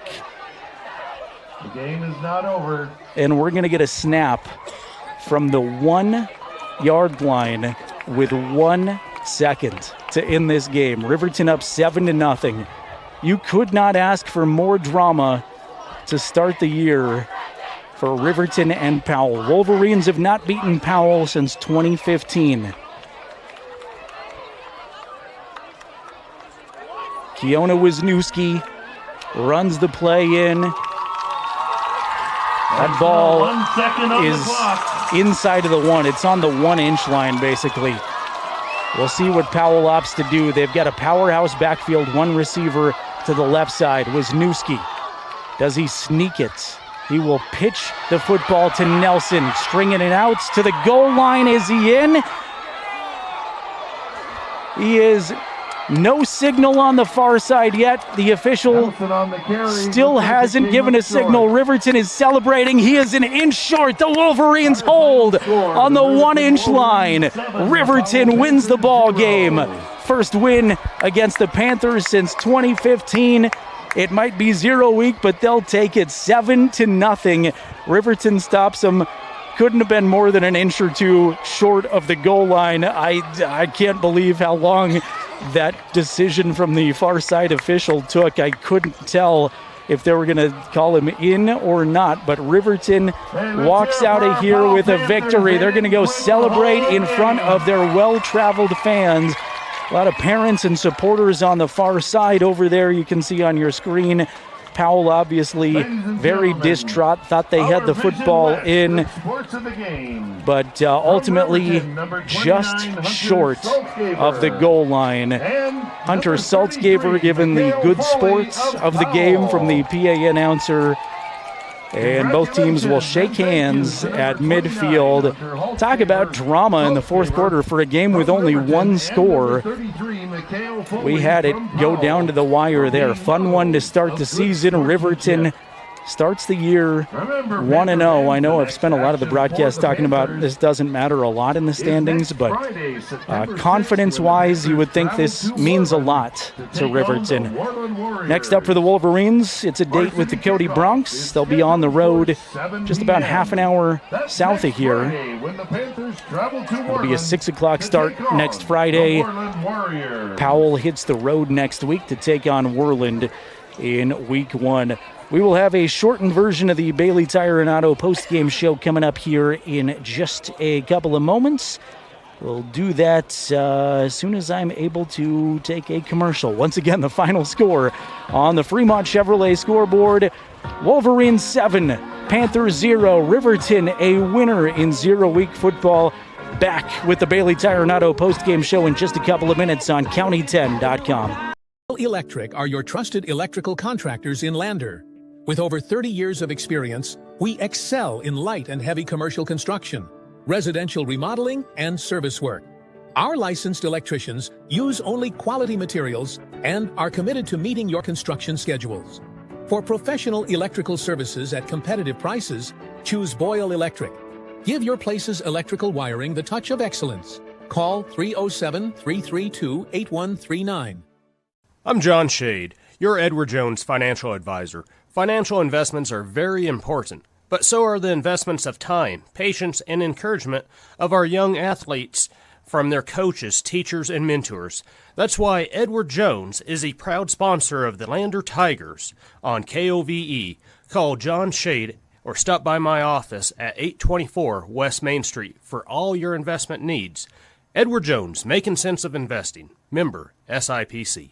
Elevate Rehab's founding principle on you is evident from your first visit to the last. Our practice model ensures treatment as you deserve, a private one-on-one session with a licensed therapist the entire visit, every visit. All therapists hold advanced credentialing, including 2 certified hand therapists, an orthopedic clinical specialist, an MDT therapist, as well as pelvic floor and pregnancy rehab offerings. With over 100 years of combined experience between our 7 clinicians, Elevate is your ticket to health. Find us in Lander or DuBois and visit our website or Facebook page. Choose Elevate Rehab to elevate your outcomes. At Eyes on Fremont, we know that good vision is about more than just seeing clearly. That's why we're dedicated to providing expert eye care for the whole family. From children's exams to contacts, LASIK to glaucoma treatment, we're here to help. We accept most insurance plans, and our experienced team will make sure you feel right at home. Schedule an appointment today at 111 South Broadway in Riverton, or give us a call at 307-856-9000. Visit WyomingEyes.net to learn more. Welcome to Haskell Furniture and Flooring, now open in Riverton. Discover a huge variety of top brands like Ashley, Tempur-Pedic, Serta, Lazy Boy, and more. Our showroom is filled with stylish and comfortable furniture for every room. Come visit us at 2210 North Federal and transform your home today. Explore the exceptional quality and unbeatable prices we offer. Visit HaskellFurnitureandFlooring.com to learn more and start living in style. We are Maven. We focus on the fundamentals, clean, simple designs with the very best modern materials and technologies. We refuse to compromise our mountain town roots to follow the well-worn path to $1. We choose instead to make game-changing gear and use it in the places and pursuits that inspire us every day. We are Maven, a company focused on the design and creation of innovative products for and by the modern outdoorsman.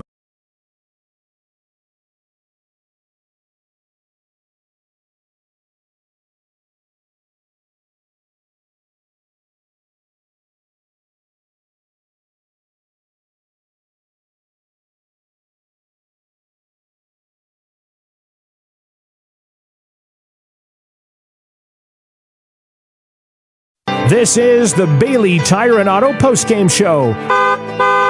Visit the tire pros at Bailey's. Oh, what a way to start the year for Wolverine football. Riverton hadn't beaten Powell the last 7 times they'd played him. It had been since 2015. That changes in 2024, 7-0.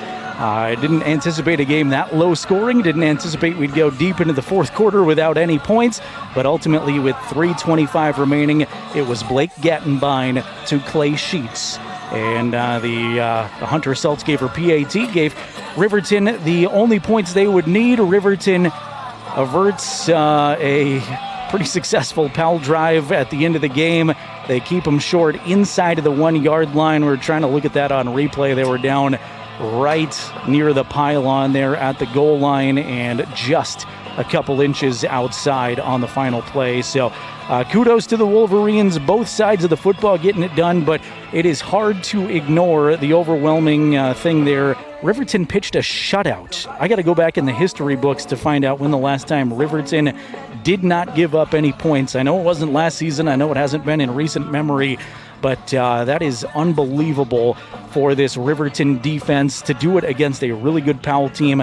Powell, the number 3 ranked team coming into the season in the WyoPreps.com 3A coaches and media rankings.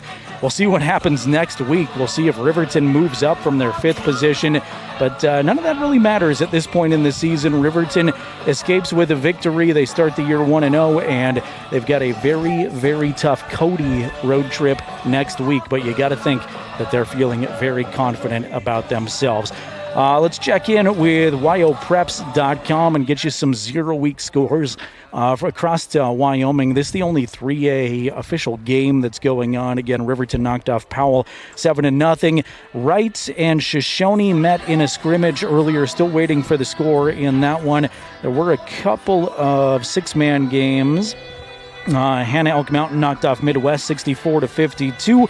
And still waiting for the score on this, but interestingly enough, 2A Glenrock and 3A Jackson met in Riverton for their 0-week contest. So if you're wondering what was going on at Wolverine Field, it was Glenrock and Jackson kind of meeting in the middle, so they didn't have to make the extra long road trip to play in that one. A few Wyoming teams played out-of-state games for their 0-week contest. Malad, Idaho knocked off Lyman 6-0. Was Star Valley, I should say, pitching a shutout against Shelley, Idaho at halftime, 34-0. Evanston's up on Ben Lamont, Utah, 7-0 in the third quarter, so low scoring there too. And at halftime, Gering, Nebraska leads Torrington 21-7. 4A was where the games actually count in 0-week football, so these are part of the official records for 4A teams. How about this score? Number 1 Sheridan completely shellacks Cheyenne South 79-0 tonight. Sheridan over Cheyenne South. Cheyenne East up on Laramie 37-6 late in the fourth quarter. Campbell County leads Kelly Walsh. They're pitching a shutout in the third quarter, 13-0. Fourth quarter score, it's Rock Springs on top of Cheyenne Central, 23-13. Also a third quarter score, Natrona leads Thunder Basin 7-0. We owe you one more time out here on the Bailey Tire and Auto post-game show. We'll set up our next broadcast and some things ahead from our sports department when we return. But again, final score, Riverton 7, Powell 0. This is the Bailey Tire and Auto post-game show. Go see the tire pros at Bailey's. I hate to say it on such a nice evening, but winter right around the corner. Bailey's knows what to do with tires when we're thinking of snow flying and that rugged Wyoming terrain. So thanks to Bailey Tire and Auto Service making our post-game show possible. It continues in 2 minutes after this timeout. Wolverines a winner, 7-0. You're tuned in to County10.com. Welcome to Fremont Chevrolet GMC Riverton, where we exceed your expectations and deliver the best service possible. Located on Federal in Riverton, we're here to make local car shopping fun again. Explore our wide selection of new and used Chevrolet and GMC vehicles. As truck and trailering experts, we offer a variety of options tailored to your needs. Experience exceptional customer service and competitive prices. Visit our website at FremontChevyGMCRiverton.com to find your next vehicle today. Myers Gambles is your one-stop shop for furniture, mattresses, and appliances in Lander, Wyoming. We have an unbeatable selection of furniture for your living room, bedroom, and dining room. Plus, we have the latest trends in home furnishings. Our mattresses are comfortable and affordable, and our appliances are built to last. Whether you're looking for a new TV, sofa, or refrigerator, we have the perfect finish, style, and function for your home. Visit us at 420 Main Street in Lander, or check out our website, landergambles.com. Today. Porter's Mountain View Supply, your local experts in fire and water. We got everything you need for new installs to accessories, and don't forget our great selection of stoves, grills, and spas. We've been serving Wyoming for over 40 years, so you know you can trust us for quality products and expert service. Visit portersmvs.com or stop by our Riverton or Casper locations today. Porter's Mountain View Supply, located on 750 East Sunset Drive in Riverton.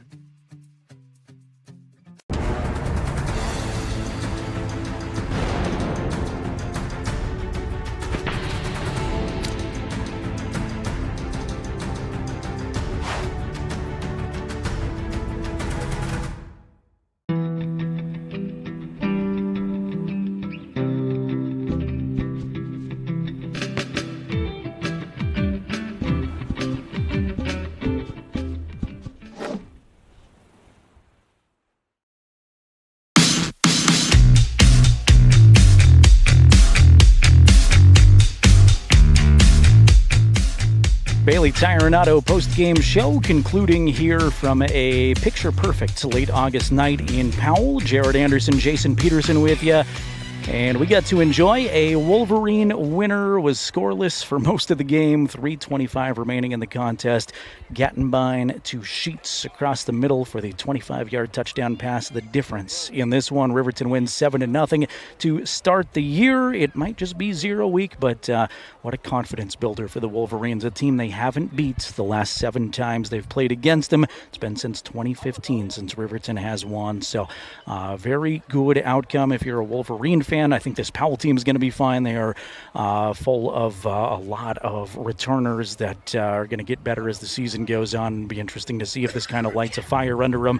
They've got a chance to get back on the right track if you're a Powell fan against Worland next week and the first road trip of their season. Speaking of road trips, Jason and I will be at Cody next Friday, same time, same channel, County10.com's YouTube channel, and 105.1 Jack FM. Looking forward to bringing you coverage of that. It starts with the Porter's Tailgate Show. We'll catch up with a couple of Wolverine football players and head coach Mark Lenhart as we count you down to kickoff again from 5:30 to 6 next week. And don't forget about the Wyoming Department of Transportation Buckle Up for Life halftime show, where we are chatting with some folks from different sports at Riverton High School this year.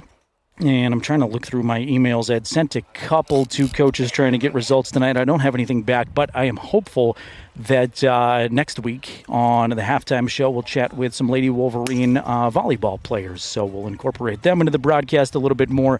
My thanks again to Coach Roberts and the golf team for letting me highlight them at halftime of tonight's game. More sports coverage. We'll have your entire Wolverine weekend results up at County10.com as the weekend continues and cover, of course, all the other happenings from across Fremont County. Full transparency here for just a second. Coach Lenhart is going to join us regularly on these post-game shows. However, I told him before this one to not come up tonight because Jason and I are on top of a roof. We are on top of the press box, and there is a skinny little ladder, and I don't want to injure the head coach. I told him not to worry about it. We've all got to get back this 2.5-hour road trip, too. So full transparency there. Hopefully that doesn't disappoint too many of you, but he'll be on the pregame show. He'll be on the postgame show next week, and we will we'll catch up with Coach Lenhart many times as the season goes on. Great start to the year for the Wolverines. Want to thank you for tuning in. Thanks to all of the great sponsors that made this broadcast possible. And, great chat session tonight on our YouTube channel. We had folks checking in from all over the place, cheering on the Wolverines. We had a Powell fan enter the mix, too. So thanks to everybody for joining us tonight. My thanks to Jason Peterson, the best camera guy in the business. Appreciate Jason's commitment and being here on a Friday night. For Jason, I'm Jared Anderson. For the entire County 10 crew, we will send you back to 105.1 Jack FM. And for those of you on our YouTube stream, until next Friday, we will say good night. Have a great Labor Day weekend and a great week ahead. Wolverines a winner, 7-0 from Powell.